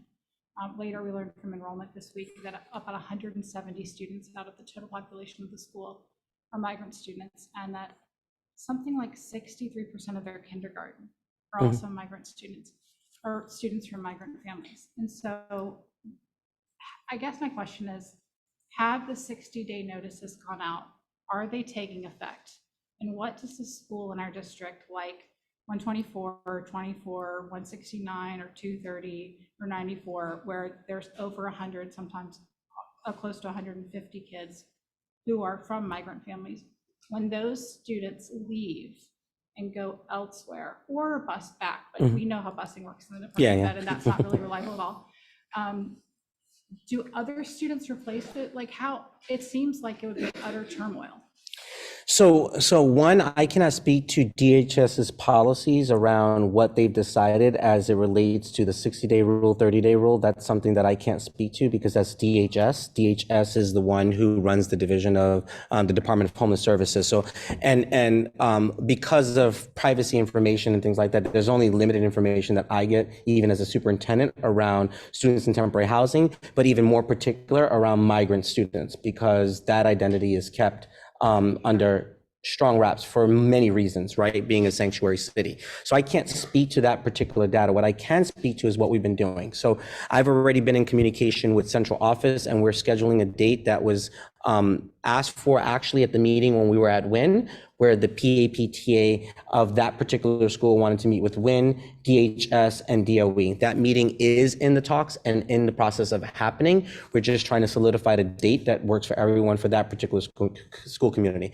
In terms of the numbers at 124, those numbers are moving targets and not necessarily 100% accurate. What the school reports or what a PAPTA reports as to what number of students are in temporary housing, I cannot take that as word because those are not official documents. Those are from what I see or what I count or what I think or what numbers have been shown to me at any given point. And we all know that those numbers change as families move into housing that may, right? So like we have some students who are, for example, I'm Hispanic. but I'm not a migrant. I was born here in the United States, but I'm considered Hispanic, right? Or I consider myself Hispanic or Latino. And as a Latino person in New York City, at any given reason, if I lose my job today, I might be in a homeless shelter. I don't know, right? I'm not going to be considered a migrant student, but the way it seems to be recorded is that when you speak the other language, that's one way that we can recognize whether they are migrant or not, right? And so, but I wouldn't be considered one of those students. So we have had children in our system that have been in our temporary housing locations that are of bilingual background or have been of other countries that have been here and that for all intents and purposes are legal students in this community because they are American citizens. I just can't differentiate which are which. When we present information, we're giving information about students in temporary housing, and I'm giving you the numbers that are up to date as what I have. I haven't reported recently, and you're right, if that's something that the CEC would like for me to report on a monthly, I'm more than happy to make sure that we do have that reporting monthly for you. But I can't specifically say about what's happening with the DHS that makes the decisions around the 60-day rules. I don't run the shelters, I run the schools. I totally understand Yeah. all those things. I think the core of my question, the essence is, have the notices started going out? Are we seeing kids churn through the system? Yeah, Are we seeing like large number, and when can we anticipate that, Yeah. some of these schools will lose 100 kids in a week and then get others? I hear what you're saying. Donalda, I haven't seen that in our schools, and I haven't seen large influxes of our kids leaving our particular schools because under the McKinney-Vento, they also still have the right to stay at that school. Sure, yeah. So they might be moved and be placed in another transient location, as you said, and it could be anywhere, right? It could be at Floyd Bennett Field, it could be down the block, it could be at the shelter across the street, it could be in the Bronx. In those particular cases, at this point, I've only seen 2 in my district that have been a hardship, and we've been working with the families to do what's best for the child and the family as a whole. But I haven't seen like the mass influxes of what you're suggesting or what you think might have be not suggesting, but what you're thinking may be going on. But DHS should be the ones to be able to answer that question around who's been on transit. What I will do is I'll speak to Wayne Harris to talk to him about getting some data if they have any data, and I'll present that. Actually, I'll send it to you before the next CEC, but I'll present that at the next CEC. If you could continue to give updates about that, just because Yeah. it's in the media all the time, and I think I and many other people are wondering like, what's happening with kids? Are our schools seeing a lot of turnover? Thank you. Deirdre? Currently, in the last meeting we had, District 15 is not currently, any of our districts are not in the 60-day rule currently. It changed any moment, but we are currently not under that umbrella right now. Thank you very much. Just please note for me to make sure that this is part of our report monthly. Thank you very much. Yeah, sure. Leslie? Thank you. Vanessa? No, thank you for continuing to support our district with the diverse, strong programs that we have, and I appreciate what you're doing for our staff, our community, and for 261. I also want to say thank you for all of those same reasons. I did have one question about the curricular rollout. So I love how you're staggering the phasing in of the program and helping schools really get ready for a significant change. My one question is I didn't see anything about support in ensuring that the instruction is culturally responsive and sustaining. Yeah. And I know that a lot of the curriculum has been evaluated as not meeting those standards. And so what is the district doing to support teachers, administrators, and rolling it out in a very culturally responsive and sustaining way? That's an excellent question. I'm glad you brought that up. That's something that we're actually focusing on the most. So I'll give you an example. And we happen to be at the school. PS 94 is a very culturally diverse school. You heard her talk about how diverse and how focused she is on ensuring that kids are receiving understanding of their culture and their backgrounds within their school community. She's, for example, doing the HMH curriculum, has been doing it for 3 years. Our dual language schools that have Spanish in it will be doing the HMH curriculum. Your school happens to be 230. 230 has been visiting this school at least 6 or 7 times. The teachers are coming here for training and learning how to actually use the curricula to support the students with their movement academically in terms of knowledge-based building, but what they're learning from this particular school is how to differentiate the text and the cultural responsiveness that we need to have to address the needs of the students in the community that's served. Now, this community is slightly different from your school community. So the texts that might be selected are going to be different, but what the principal is learning is how to think about which trade books and which tools are going to be used at the school community based on the needs of the community that's being served wherever it is. And so a lot of the work from October to now has been about how are we addressing the cultural needs of our students? How are we addressing the gaps when students are way below grade level and we're supposed to still teach them the content on the grade level? And that's what the principals and the assistant principals have been working on now in preparation for that. Many of your teachers, actually all teachers eventually across the district, are going to get centralized training. Every school has had to send a minimum of 5 to 6 teachers to centralized training, and some schools have sent 40, 50. In your particular school, she's sent about 40 to 46 teachers to already get trained on what the expectations are of the knowledge part of building the curricula. But I will say this, there's no curricula that's ever going to meet the needs of all of our children. Period. End of story. You can look it up. Research will tell you that's never going to happen. It is our job to use that curricula in the most effective ways by thinking about what's there and using the data, assessment data, that kind of helps you figure out what that child needs, which is why the universal screeners are so important to us, because they're not a way to assess whether a kid is on grade level. We're going to promote them using this tool. It's for us as a district and schools to really identify where are the gaps that we're not seeing in the classroom because they're being extra supported by the teacher, right? So like if a teacher's teaching a unit, the teacher, presumably if they're teaching at the end of the unit, they should be able to be successful with the unit, like in a writing piece, right? But if you're assessing what the kid needs within that particular unit, and it's coming from the foundational skills, you're seeing where those gaps are. It allows teachers to figure out how to differentiate in small group instruction for students on the same grade level content, but entering from a different approach so that we're meeting all kids' needs. That's how we use universal screener data. It's not used for any other purpose other than that. I think on several PowerPoint presentations to my principals, I made it clear that those are never to be used to determine students' grades in any way, shape, or form. And if that were to happen, any grade would be easily overturned by me as a superintendent. And I've made that clear because the tool is for us to figure out how do we support schools, to support teachers that support students in the classrooms. So I hope that kind of answers. So I have the hardest working superintendent in New York City. I was just floored by this presentation. I mean, this has been a few hard weeks, and just to hear all of the programs and the partnerships, it's just incredible.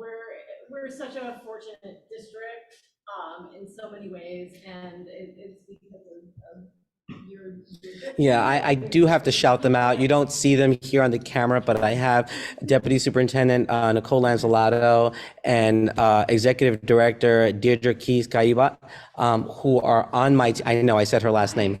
I have those two team members. I have to tell you, we have very little resources, but we find ways to get sponsors and people to support us in moving the work. And listen, there's going to be some hard days. There are going to be some soft days. There are going to be some fun days. There are going to be some bad days. At the end of the day, my commitment is to the community and to support our students. Because again, I was a New York City public school student.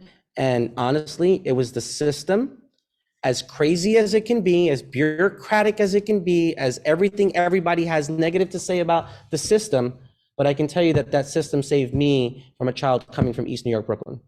And I wouldn't be where I am today if it wasn't for the system that had teachers who literally, I still meet with my my fourth grade teacher, Judith Esposito, who's retired on Long Island, has been retired for many years, 85 years old, and I still meet with her 2 to 3 times a year for dinner because I wouldn't be standing here today. I could easily have been in a different direction.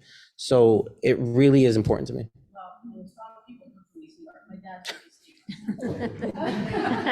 But I also want to, thank everyone from PS 261 for coming out. My children all went to PS 261. They benefited from the Arabic arts program, so I have a lot of gratitude and warmth towards the community. And I want to, thank you again for allowing PS 261 to direct the process on their own terms through the Peace Institute. I know, as somebody who's worked on diverse collaborative parent volunteer bodies for a long time now, you have to listen to people, and you can't, the only thing you can really do is work collaboratively towards a common goal. Yeah. And so I'm glad that that 261 is going to have a chance to find those common goals, and I just encourage our CEC members to also work collaboratively with our school communities constructively and to respect those common goals. I think to end on that note, I'm just hoping that 261 becomes that community that can show the city how it's done and how we can have different sets of views, different opinions, but can still work together for a common goal. And the common goal is to make sure that our children are educated and have cultural experiences that allow for acceptance across the board. And I think that if we go that route, we're going to be a model for our city.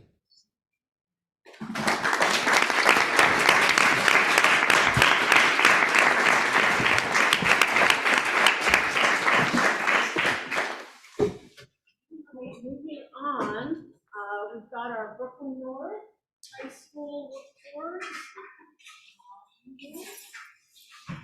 We know where the hot seat is. You left it warm. You mean the warm and The warm and fuzzy seat, yeah. Goodness gracious. Thank you, Ms. Shanice. Sorry. She's like the wizard over there. Let me just make sure this is, yes, it's awesome. All righty. So first of all, I have to say, hello, CEC. Oh, It's been so fun. You guys just like rolled into your new roles. yeah, we did. Well, we Right? both. Like, it's like kind of cool though. And I wanted to congratulate you guys on the thingy that was at Borough Hall at the beginning of the month. Like, this January is always the longest month. But your team really held it down. And I don't know, Leslie Crowd, like managing the everyone gets 3 minutes thing, like in her gentle, graceful, strong way, was a thing to behold. So I know it is the end of the month, but I get to say Happy New Year because we really haven't met. And we found this little graphic because these 3 things are what we hope for our scholars. So we extend our wishes to all of you that 2024 will be a year full of hope and resilience and will be unforgettable in all the good ways. Next slide, please, Denise. So as a reminder, Brooklyn North High School covers 7 districts, including East New York, District 19. And we are 47 schools, 26,500-ish students. The majority are economically disadvantaged. All of our schools are in good standing. The new state standings came out today, and we were excited to celebrate that. Next slide, please, Shanice. When you get a chance, when you get this deck, this is just wishes from Superintendent Ross. We always, in January, it's always about taking stock of first semester, gearing up for the regents with just finished, and then starting second semester, which was today. Today was actually the first day of second semester. In this letter, this we wrote around the holidays, and we really were reminding our schools that holidays mean different things to different students. And we have many students in temporary housing. We have many students coming through. We call them our newest New Yorkers instead of migrant families. And keeping in mind that what some of us have the privilege to think of as holidays may not manifest the same way. And we always remind our schools to operate with love and understanding. Next slide, please. So our district vision, which I've shared with you guys, you can fast forward. This month, we wanted to share with you our DCEP goals. We talk about mission and vision all the time. We love sharing our stories of pedagogy of critical love. but this is what we are holding our district accountable for. And I won't read all the slides. For priority 1, learning to read for high school, it is all about the ELA regents. We are slightly outperforming the city, but we have a goal of increasing by 5 to 7% our percentage of students that pass the ELA regents. For physically and emotional safe in high schools, we look at OIS reports and superintendent suspensions as kind of the markers of climate and culture. But on the qualitative side, we survey our students, and one of the questions we always look at is whether students are reporting that they have time to process their feelings and emotions in school. So that is a metric that we have tied our DCEP to. Next slide, please. All students having a high quality academic experience. This is where we are tagging Algebra 1 regents. As Raphael was sharing about curriculum rollout, Brooklyn North High School's 40 of our 47 schools are currently part of the algebra pilot, where we are implementing illustrative math. The students in these classrooms will not be taking regents, but what illustrative math does is it builds foundational knowledge and skills so that these students will move on. Right now, our 9th graders are participating in the illustrative math courses. Here, we're also holding ourselves accountable for our students with IEPs, that we want every student to have all of their mandates served, and the way the district looks at that is the program services report. We meet with our principals weekly and we share their data, and then we send our team out if they need help providing services for our students. Similarly, for our English language learners, we also look at provision of services for them to ensure that they have all of the instructional supports they need. And this is becoming more of a critical issue because some of our districts are receiving a lot of new Yorkers.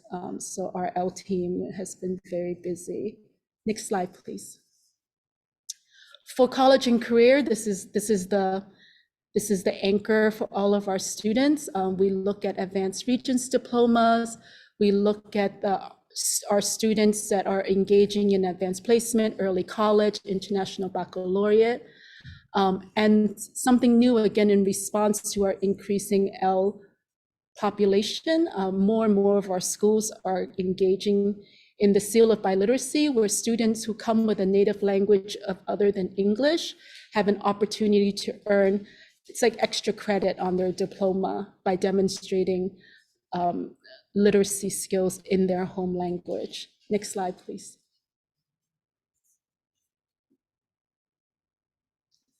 And priority 5, inclusive and responsive schools.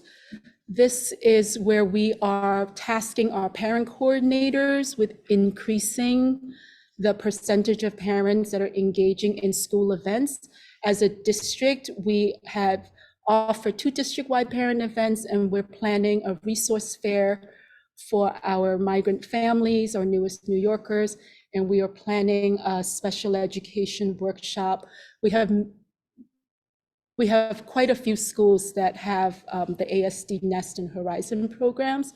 So we'll be offering a district-wide workshop on probably executive functioning, like ways that parents can support older children who are on the spectrum.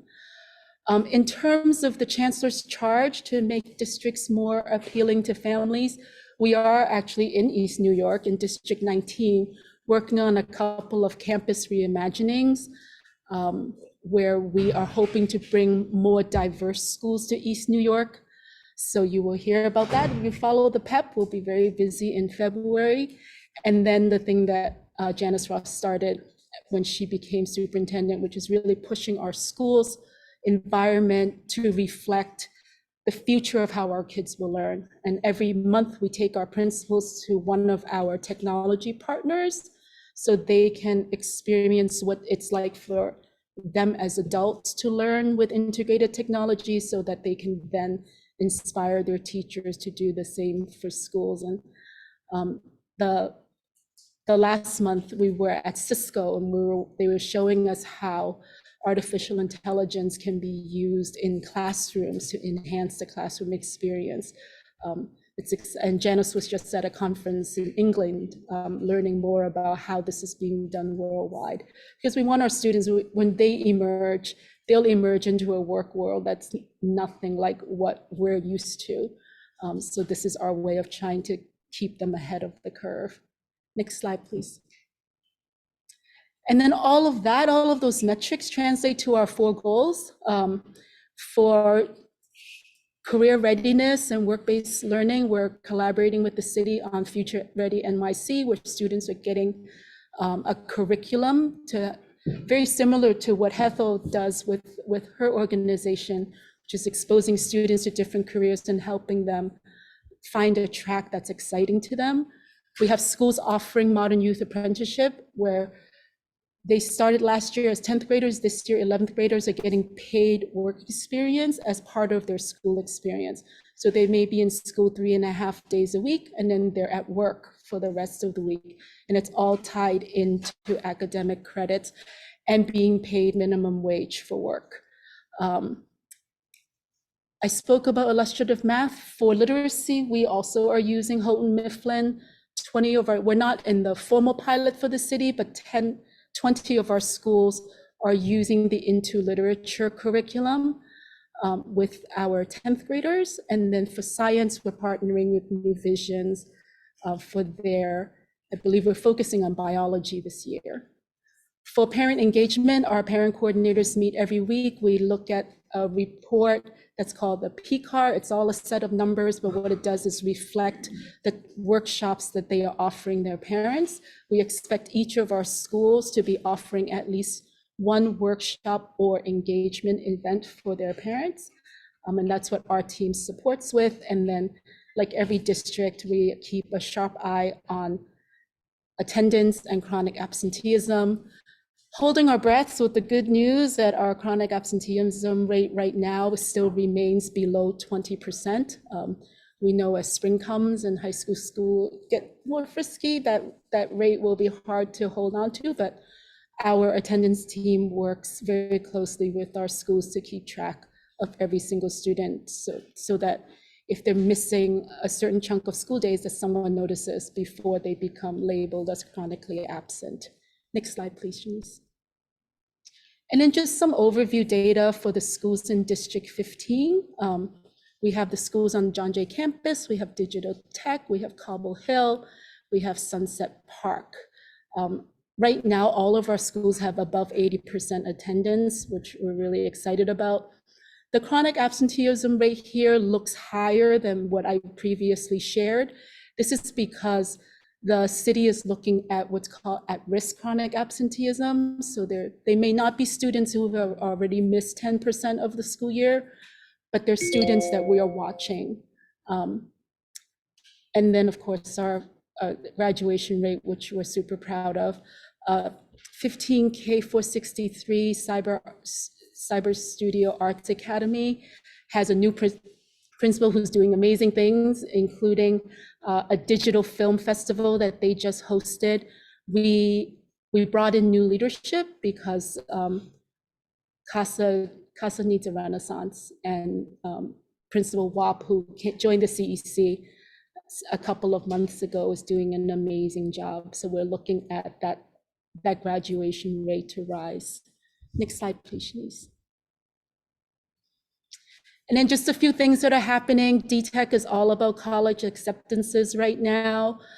As most of our high schools, CASA I spoke to you about earlier. This is, if you click on the deck, we publish a district digest every month where our parent coordinators get to brag about the great things going on in their schools. And this is just a snapshot of a few of them.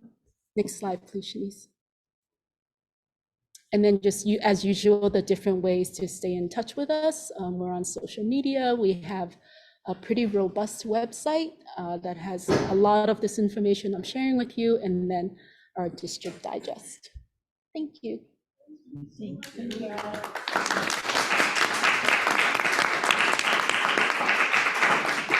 Before we go to the public comment, I just want to say in March, I believe we're hosting our calendar meeting at one of your Excellent. I'll be in touch with you. So we will move to the public comment period about the high schools. Let's start in the Zoom space. Is there anybody on Zoom who has any questions or comments about Brooklyn High School North?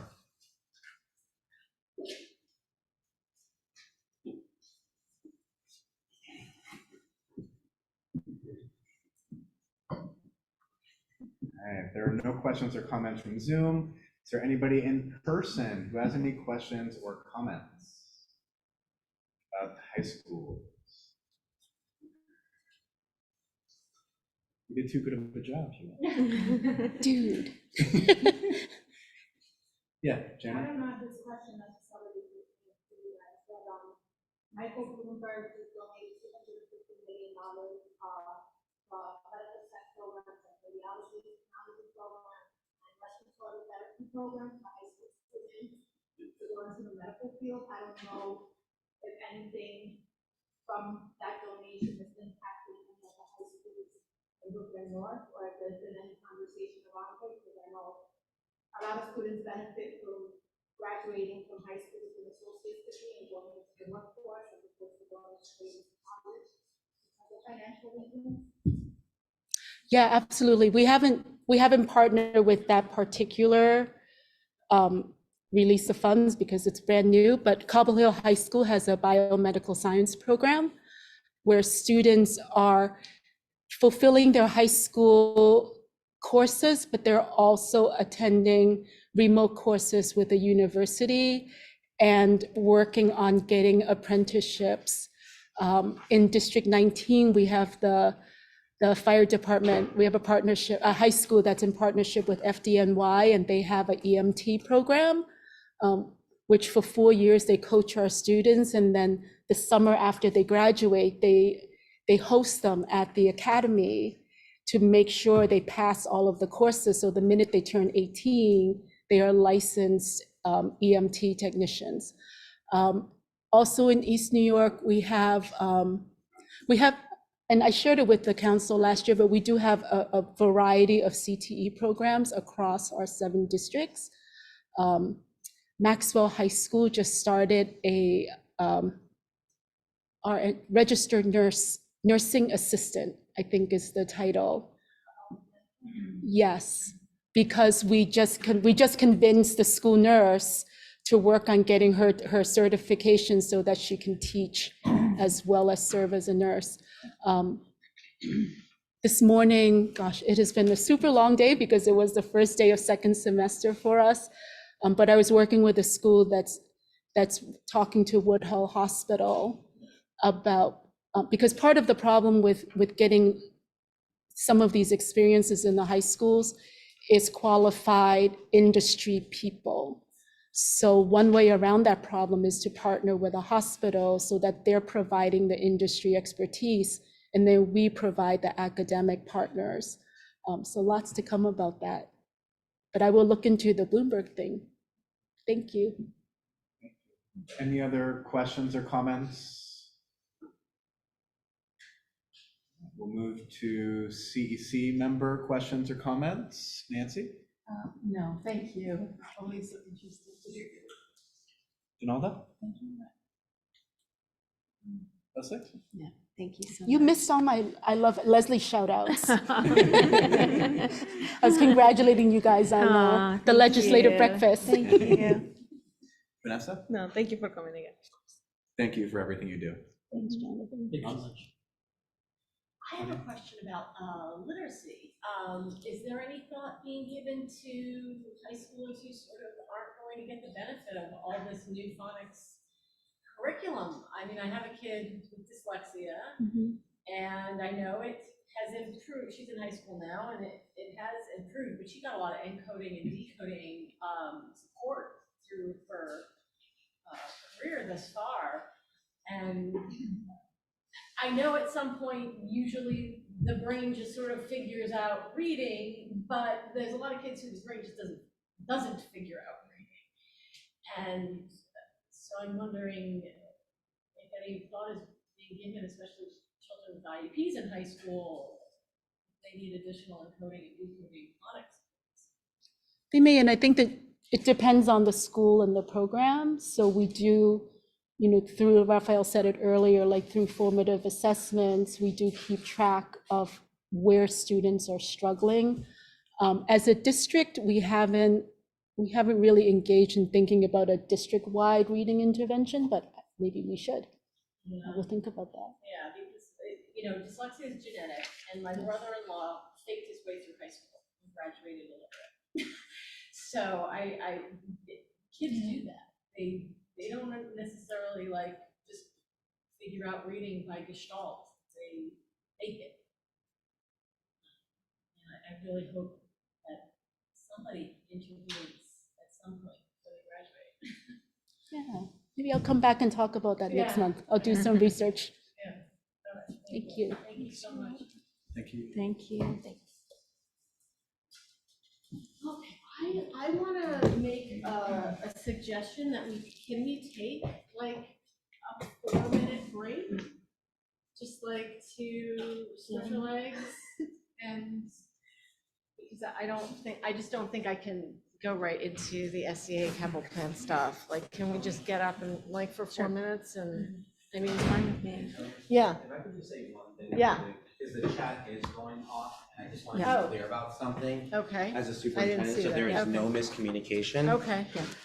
Hi, community. I see what's going on in the chat, and frankly, I'm a little disappointed because my expectation is that we find ways to come together to have these conversations. As I stated before, the New York Peace Institute is our organization that we're using to help navigate these tough conversations that are very difficult to have.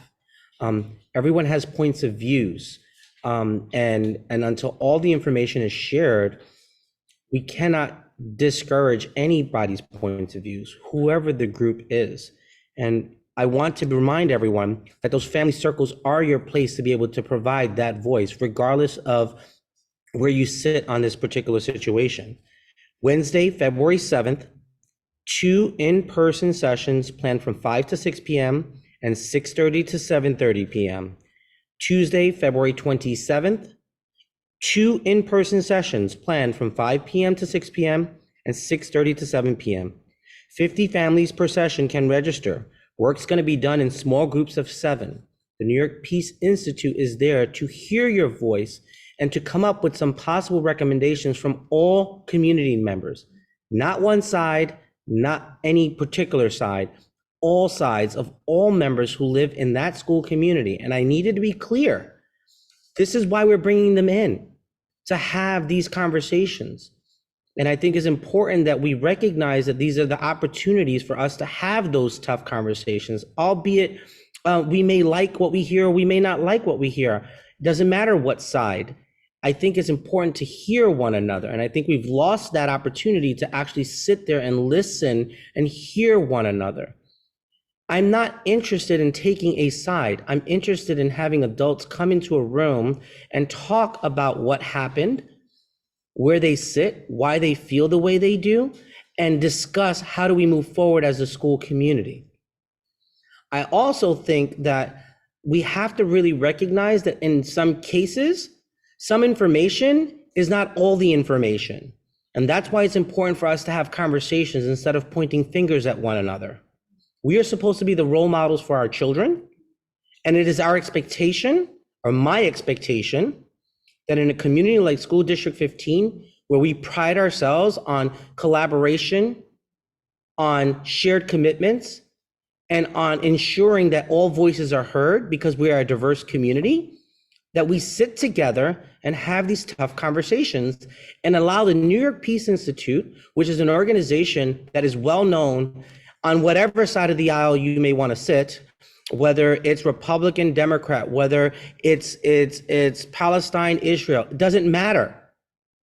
They are there to be advocates and experts at, not advocates, excuse my language, I'm just speaking out of frustration, but more, they are there to be a part of coming up with some solutions so that we can stand united. as a school community. Now, I know that people feel uncomfortable, unsafe on all sides in the school community. And that's what this is being provided for, to give an opportunity for everyone to prevail with calm heads and have discussions about what's bothering us, sharing our feelings, sharing our concerns, our true concerns, and coming up as a school community together collectively on how we move forward for our school community. That's what the goal is. And I think that if we stop for just a second and think about how that can be so powerful, I think we'll be able to move our school community forward. That's all I ask. February 27th, February 7th. One is a Wednesday, one is a Tuesday. 2 sessions, 5 to 6, 6:30 to 7:30 on both dates. Register with the parent coordinator, register with your school community, and make sure your voices are heard, regardless of where you sit in any of the conversation. Let's just be clear, it's not just about one side or another side. There's also other issues that are going on in the school. And we're hoping that all those issues are brought up. That's what this is designed for, to give opportunities for the voices that haven't been heard to be heard. And it's in a forum that allows all voices to feel safe in sharing their concerns. Now, I think that we can do that as a school community. And I think that we should be modeling that for our children as well. That's all I'm going to say about that.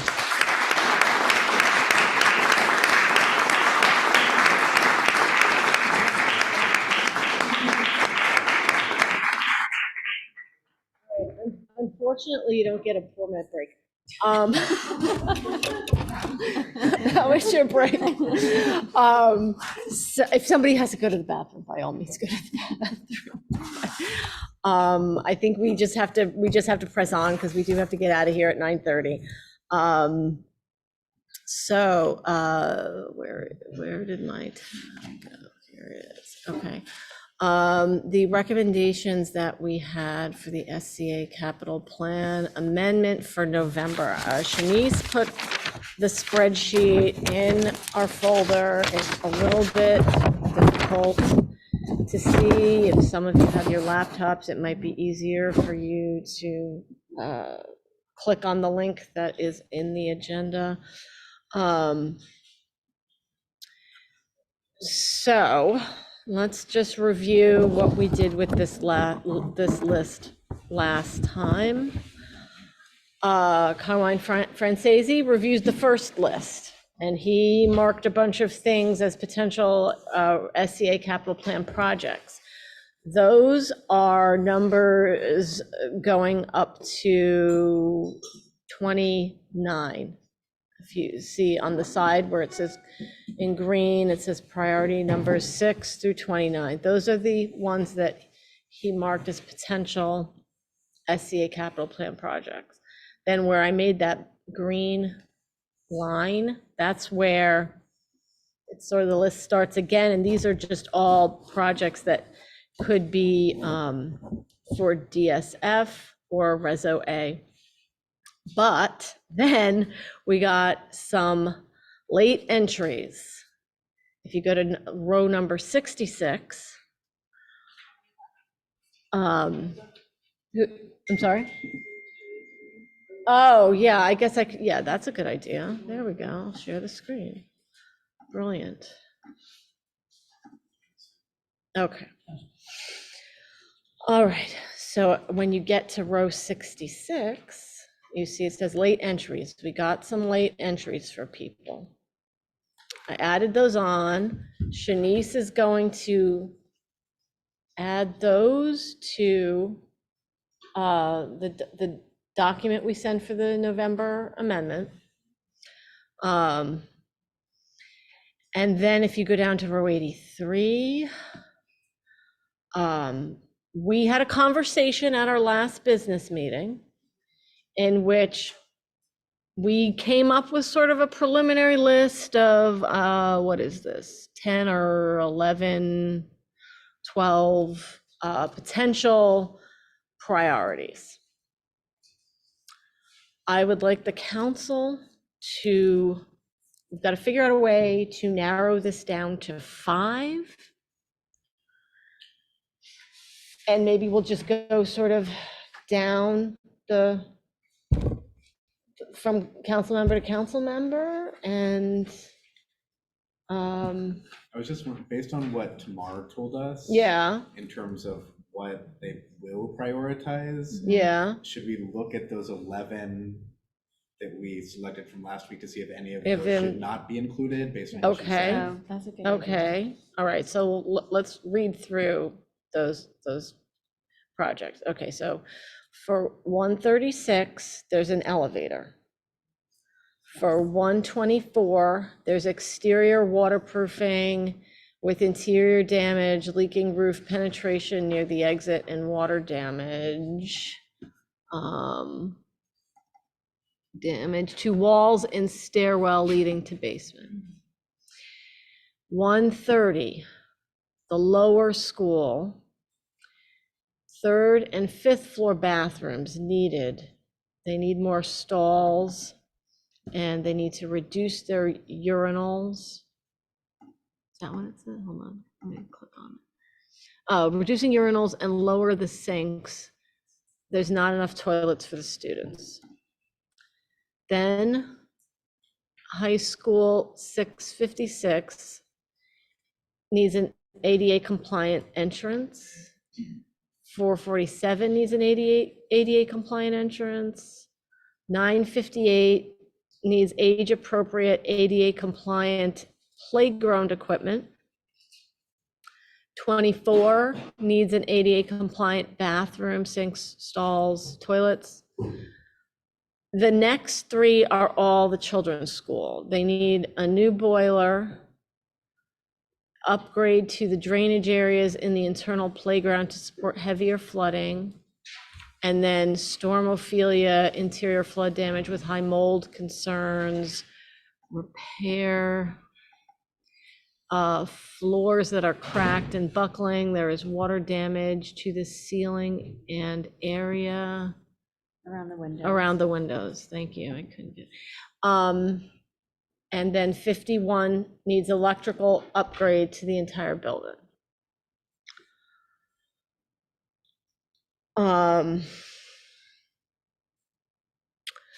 Let's just go down the line of members, and can everyone just give me one? Can everyone just give me one of those projects that they would like to be, that they would agree on? Or just give me one project that you, and I'll take note. Elevator at 136. Okay, so let me write this down. I'll Here, I'll write write it. it. You'll write, okay, Leslie, I'll write it hold down. on, Donalda. I'm sorry, I just have a question. Did you all ever settle if the flooding stuff was gonna be covered by SCA? No, we can't, I mean, like, I, I'm sorry. don't yeah, wanna no, share I any know, lessons. I know, I'm like I know. I'm trying to figure it out. I don't know the story on that. My opinion about that is technically that is a D75 school. Right. I should ask them, because I think that they can actually apply. They can apply here and at D75. They can do both. Is that right, Jonathan? Is that right? You were nodding, is that right? I think that's but I'm right. not, I would Yeah. ask Raphael. Otherwise, the building's gonna be condemned, they'll have to do it. Right. They Yeah. have to do some of that. They have to. Teachers do- were totally tweeting up the universe around that flood and all Yeah. the materials and all the mold and all the everything. I don't know how much they need us. Sewage, yes. Sewage. Yes, Yeah. in all their pre-K rooms, something has to change there. I don't But know I how don't know much. that, it seems like school construction authority is the people who will control that project. Right. Like, I don't know how much advocacy they need from us on that, because it seems like they have to do that. Yeah, yeah. I totally. I would be inclined to do all the ADA compliant stuff, because she specifically mentioned that. Yeah. And that would be elevator, the ADA compliant entrances, the ADA compliant playground, the ADA compliant bathroom. And that's 5. The entrances are the same building. Does that matter? But don't they need, don't they have separate separate entrances? entrances, Yeah, for 447 in the high school. The only, But I think, did we talk about this in that they could make one entrance? It just means that And connect kids would it. have to go They could make through one either the high entrance. school or the middle school because it's one building. Okay, So we'd have to have one entrance, one right? entrance for both Yes. schools? Yes, is So that right? do you want to just do one of those ADA It's one compliant? school, can we put it in one two category? schools in one building. Yeah, maybe we could just mix them and put them in one category. It's a DBN. 136. Yeah, Yeah. right. Okay, Yeah. The only other Uh, one wait, I hold would on. maybe advocate for is the Yeah. bathrooms at 130, Mhm. because they're, I mean, it's a necessity, and there just aren't enough bathrooms for the kids, and they're having to go to different floors in order to use the bathroom and use the stairs, and it's just, okay. All right, so you would like okay, so we've got 136. the elevator at 136. We've got the bathrooms at 130. We've got the ADA compliance for 655, for that building, the entire building. We've got the ADA compliant playground equipment at 956 and ADA compliant bathroom at 24.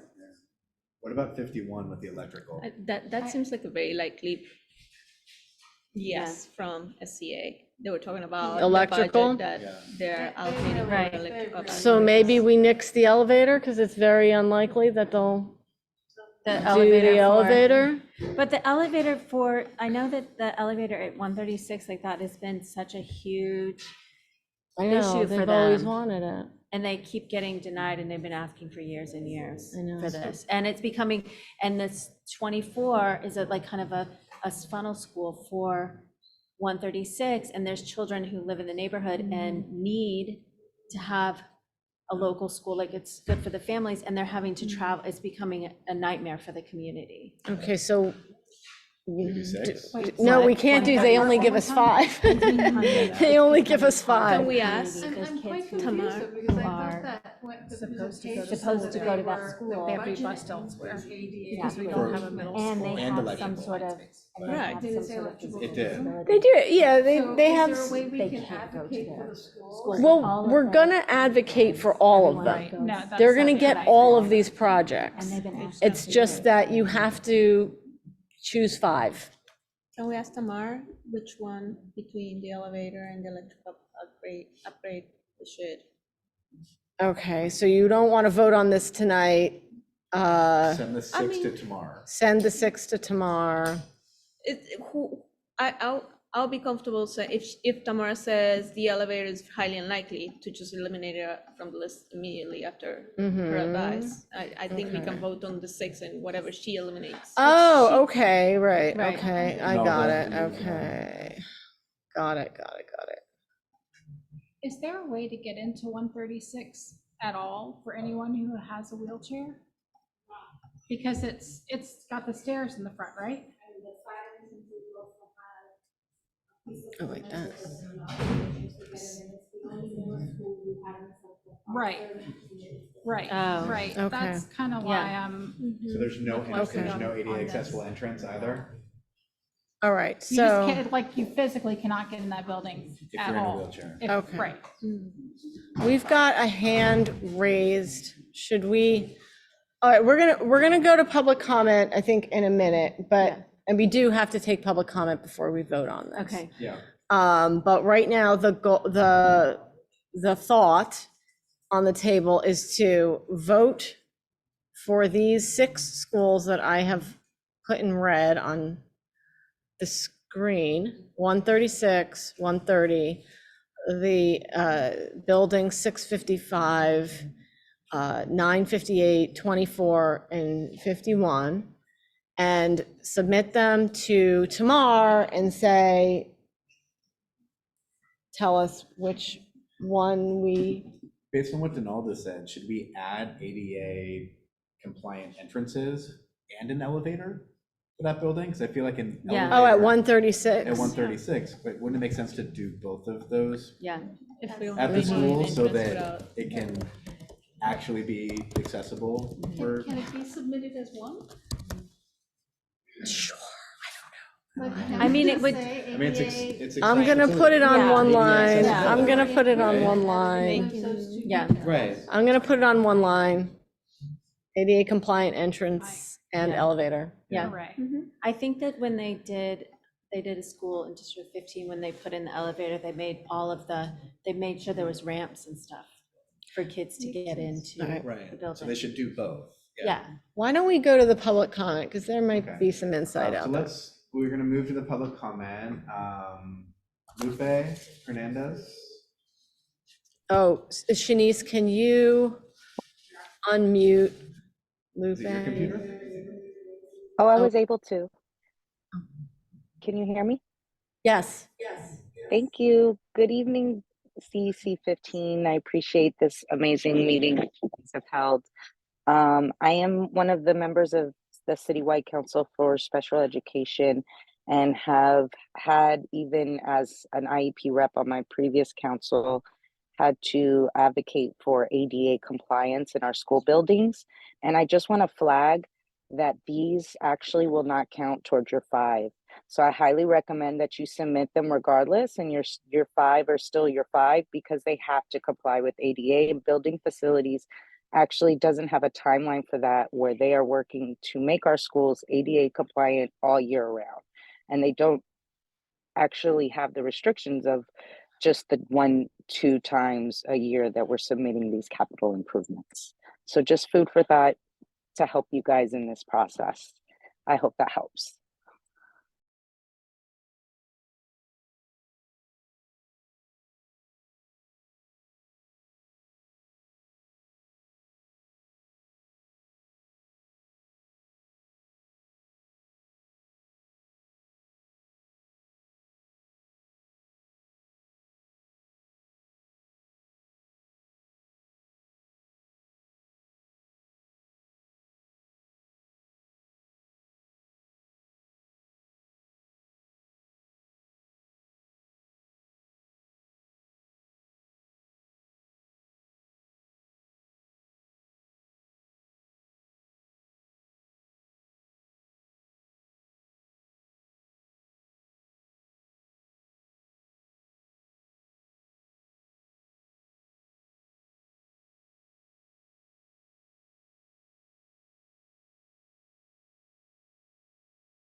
She works for the Public Advocate's Office, and she was a CEC member in the city. So maybe we I'm not should speaking on behalf of the Public more Advocate's then, Office. Let me because disclaim. I felt like it had I know, ADA compliance on and there. she said, thank you for all your advocacy on ADA compliant So maybe we should check in with her again about, before we vote on this, especially because it's for the November amendment and. I think so, we're- yeah. Okay. Also, All right. if ADA compliance does not apply, we still have 5 additional ones that we can submit instead.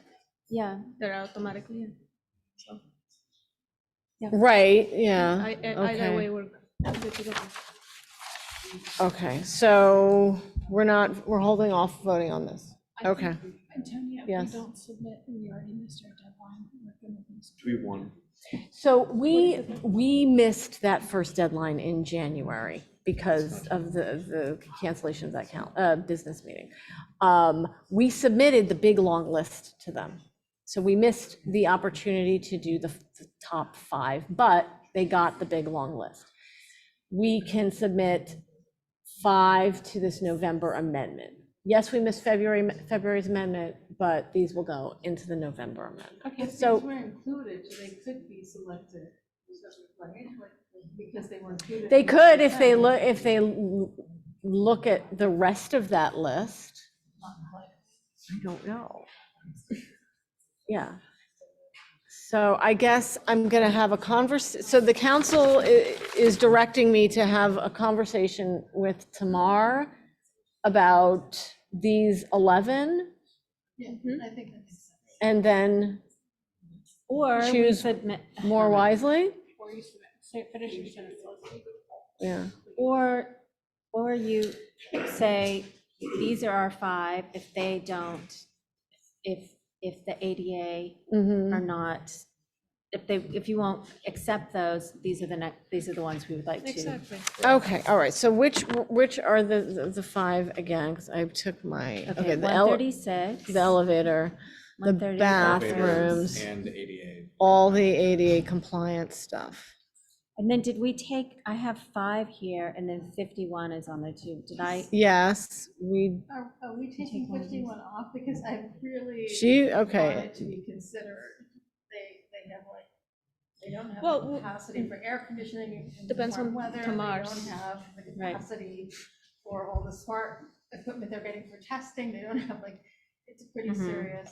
Who upgraded John Jay? Like, remember when John Jay, SCA. was it the SCA capital Mhm. plan? Mm. It Yeah. was, so. Yeah. So And they're doing summer rising. I think the middle idea is to school. go to Tamar and say, look, are there any of the ADA compliance requirements that would not be considered or that are not strong enough for you to prioritize? If that's the case, if there's one we should take off that list, we put in 51 as a replacement. And if ADA is just something that's separate, that they're not gonna consider through this funding, then we just put the electrical upgrade as one of the other group of 5 that we have left in the list. Yeah.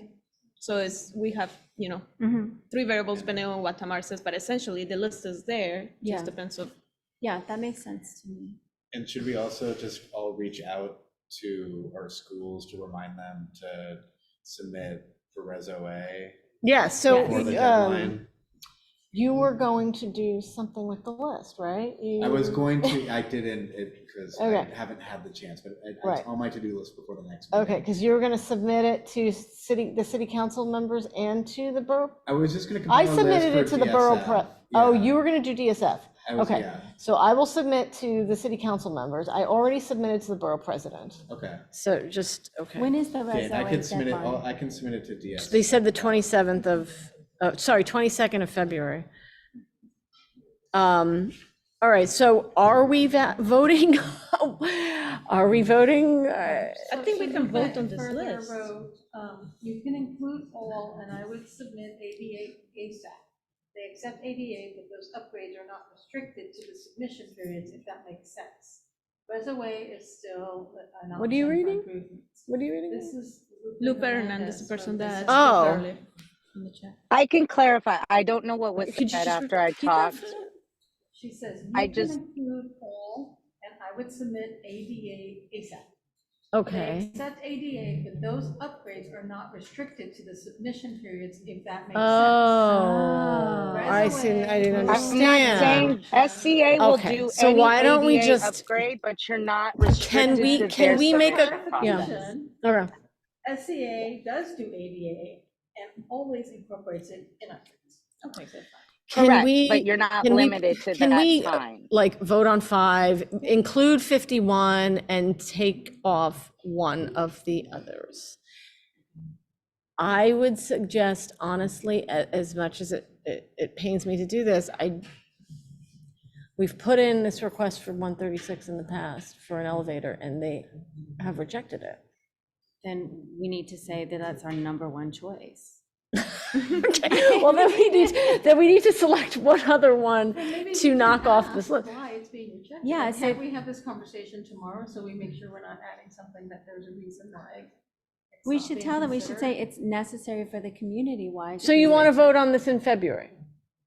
We meet next And- Tuesday. Right, okay, we'll do this next Tuesday. Okay, so we are going to adjourn this conversation Yeah, I think it's next to, Tuesday. okay. The business meeting. What? Business meeting's next Tuesday, right? Yes, To next business meeting. All right. but if we have. And I will contact tomorrow. Yeah. Now we need 7. This is always very complicated. All right, I'm gonna stop sharing this. We only have 10 minutes. Does anybody think that that is enough time to? Have we read the? We have not read this resolution. Does anybody think that we can read and have public comment? Have we read any of the other resolutions? We have not read any of these other resolutions. You know, Just put it at the top of the We next could do- meeting. We read this one, didn't we? We've all read this one. which one is that one? The daylight. No, we haven't read that one. No, we haven't read any of In these. an email. No, maybe in an email, Yeah. yeah, but not in a public meeting. We're gonna have to. We do it in 10 minutes? I can speed read and we can do public comment and then see what happens. Okay, I'm gonna share my screen. All right, I am going to read a resolution that we received from Class Size Matters, CEC 15 resolution urging the DOE to implement the proposals of the class size working group and comply with the new class size law. Whereas in 2003, the New York Court of Appeals in the Campaign for Fiscal Equity case determined that New York City public school class sizes were too large to provide students with their constitutional right to a sound basic education. Following that decision, class sizes in New York City schools increased and to this day remain far larger than they are in the rest of the state. Whereas smaller classes have been shown through research to improve school culture with teachers better able to address the needs of their students, both academically and holistically. Whereas many studies show that class size reduction leads to better student outcome in every way that can be measured, including better grades and test scores, fewer behavior problems, greater likelihood to graduate from high school on time and enroll in college. Whereas in June 2022, the New York legislature overwhelmingly passed Education Law 211D by a vote of 59-4 in the state Senate and 147-2 in the Assembly, requiring that New York City implement a 5-year phase-in of smaller classes beginning in the fall of 2022 to fulfill the promise of CFE. Whereas on September 8th, 2022, Governor Kathy Hochul signed the bill into law based on an amendment that the 5-year phase-in of smaller classes would begin instead in September 2023, whereas the law calls for class sizes to be limited to no more than 20 students per class in grades K through 3, no more than 23 students per class in grades 4 through 8, and no more than 25 students per class in high school, with physical education and performing arts classes capped at 40 students per class. Whereas instead of taking any positive steps to lower class size since the law was passed, the DOE's actions have resulted in average class sizes increasing citywide this fall, including in District 15 for elementary and middle school grades. This was the second year in a row of increases. Whereas the percentage of classes that complied with these caps citywide and in District 15 schools sharply fell at all grade levels. Whereas in District 15, the percentage of classes in compliance with the caps was only 30.8% for grades K through 3 and 31.1% for grades 4 through 8 this fall. Whereas since taking office, Mayor Adams has repeatedly cut school budgets and plans to cut them even more next year. These budget cuts have occurred despite more than $1.3 billion in additional annual state aid provided to New York City schools over the last 3 years as a result of the CFE settlement. Whereas if enacted, the proposed budget cuts will likely lead to even sharper increases in class size next year. Whereas principals at overcrowded schools were also told that this fall they cannot ask for their schools' enrollments to be capped at lower levels to enable them to lower class size. Whereas the DOE has also proposed more than $2 billion to be cut from school construction and expansion in the proposed 5-year capital plan for fiscal year 2025-29, which would likely make it impossible for schools in the most overcrowded communities to have enough space to lower class. Whereas in District 15, there are 17 schools with a total enrollment of 9,300 plus students that were overcrowded according to the latest data in the 2022-23 Blue Book. whereas the new proposed capital plan also cuts 20,000 school seats compared to the current 5-year plan and specifies new seats in only 4 school districts with no seats specified for District 15. Whereas the plan also fails to identify the locations for 77% of the seats funded, as well as their grade levels, and instead declares that this information will only be provided after school sites have been acquired and the design process has begun. Whereas this unprecedented lack of transparency would leave parents, community education councils, community boards, and local officials in the dark and unable to provide any input about where schools are needed and should be built. Whereas this change also appears to violate the class size law, as well as Education Law 2590, which requires the chancellor to annually prepare an educational facilities master plan, including a list of prioritized projects to the extent ascertainable, and to list each proposed new educational facility, set forth a justification, including demographic data, documenting the long-term need therefor. Whereas, given current trends, it is highly unlikely that the DOE will make the legal mandate next year that 40% of classes meet these class size caps, and even less likely that they will achieve the mandates in years 3 to 5. Whereas a class size working group has proposed a variety of actionable and effective policies that would enable the DOE to lower class sizes to the mandated levels starting next year and beyond, including changes to enrollment, budgeting, and capital plan. Whereas the working group has also proposed that the DOE propose no changes in school utilization without an analysis that there will be sufficient space in existing schools to lower class size to mandated levels. Whereas despite this, the DOE has continued to propose changes in school utilization that assume current class sizes in the schools affected by these proposals will remain forever, even when schools have many classes above the mandated levels. And whereas the working group has also proposed that community education councils be involved in the advisory process, as community boards are currently, when the city is considering approving large-scale development projects to try to ensure that schools are built along with housing. Therefore, be it resolved that the DOE will not propose any changes in school utilization without an analysis in the educational impact statement, that the change will not prevent the existing schools from lowering class size to the levels required by law. Be it further resolved that the Community Education Council in District 15 calls on the mayor and chancellor to refrain from cutting school budgets or the capital plan, but instead to increase funding in both purposes to ensure that schools can be able to lower class sizes to the levels required by law.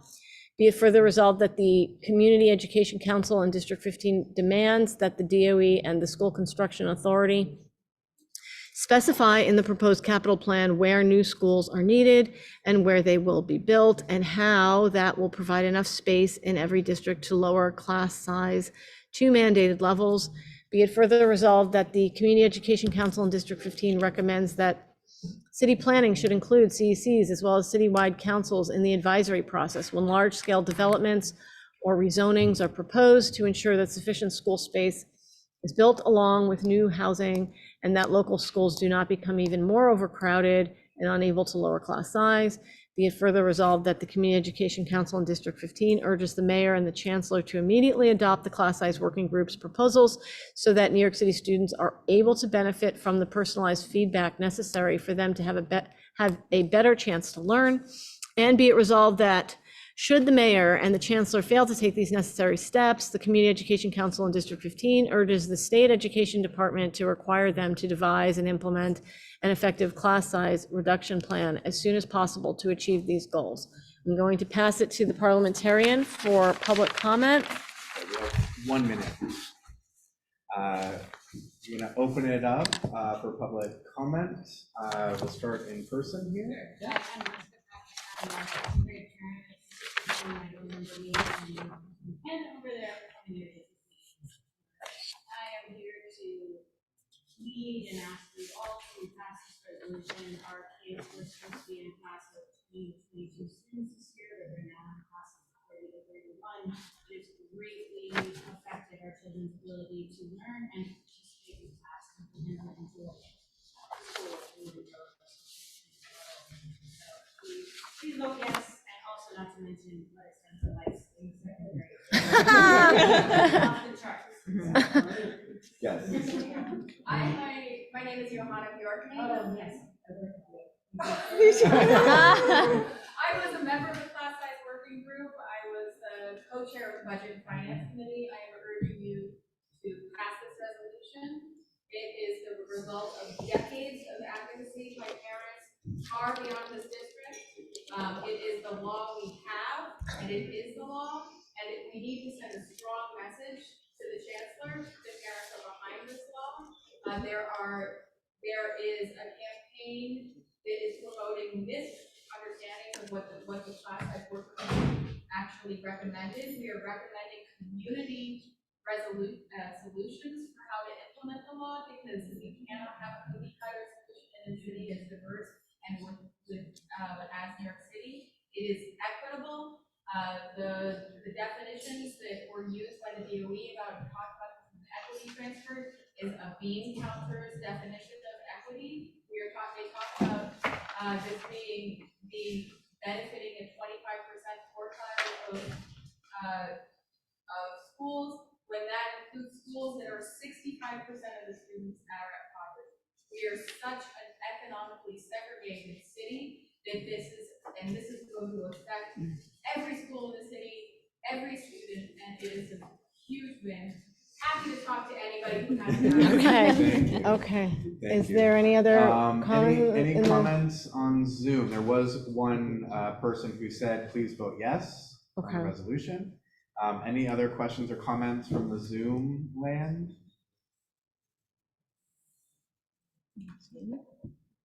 I want to move to CEC member comment if we Okay, can. CEC member comment. Nancy? I am so in favor of this. I was just hearing the chancellor speak about these new solutions, new curriculum, all this money going into that. And I thought, smaller class sizes, like that's where to start. Like it's the teacher's attention. So we definitely need to move in our direction. So yeah, yes. Nalda? In the interest of time, I'm going to skip. Leslie? I'm going to skip and yield my time. Yeah, I'm going to yield my time. Vanessa? Same, just thank you for everyone that participated in the working group. Yes. That was a very thorough job. Thank you. I second my thanks. Say, Yeah. yeah, like as a teacher, I just want to say that, you can have the most amazing lesson plan, you can be so organized, you can have 2 or 3 assistants in the classroom, but honestly, the classes with 20, 26, 27, 28 students, you're not going to be able to give them the same. And so it ends up kind of like a watered down version of what you give that class that has 22, 24. And so, I feel with the parents, and I think it's very important. It's extremely important.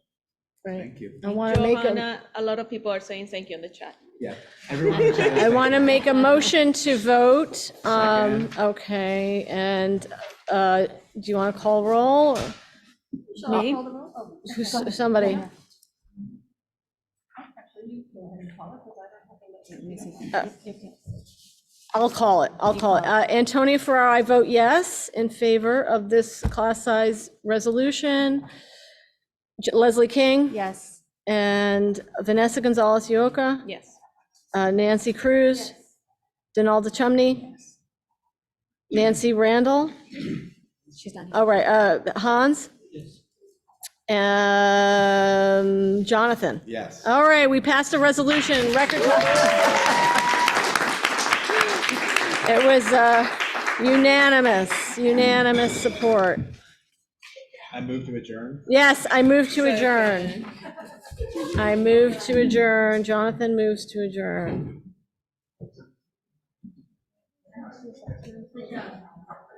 Okay.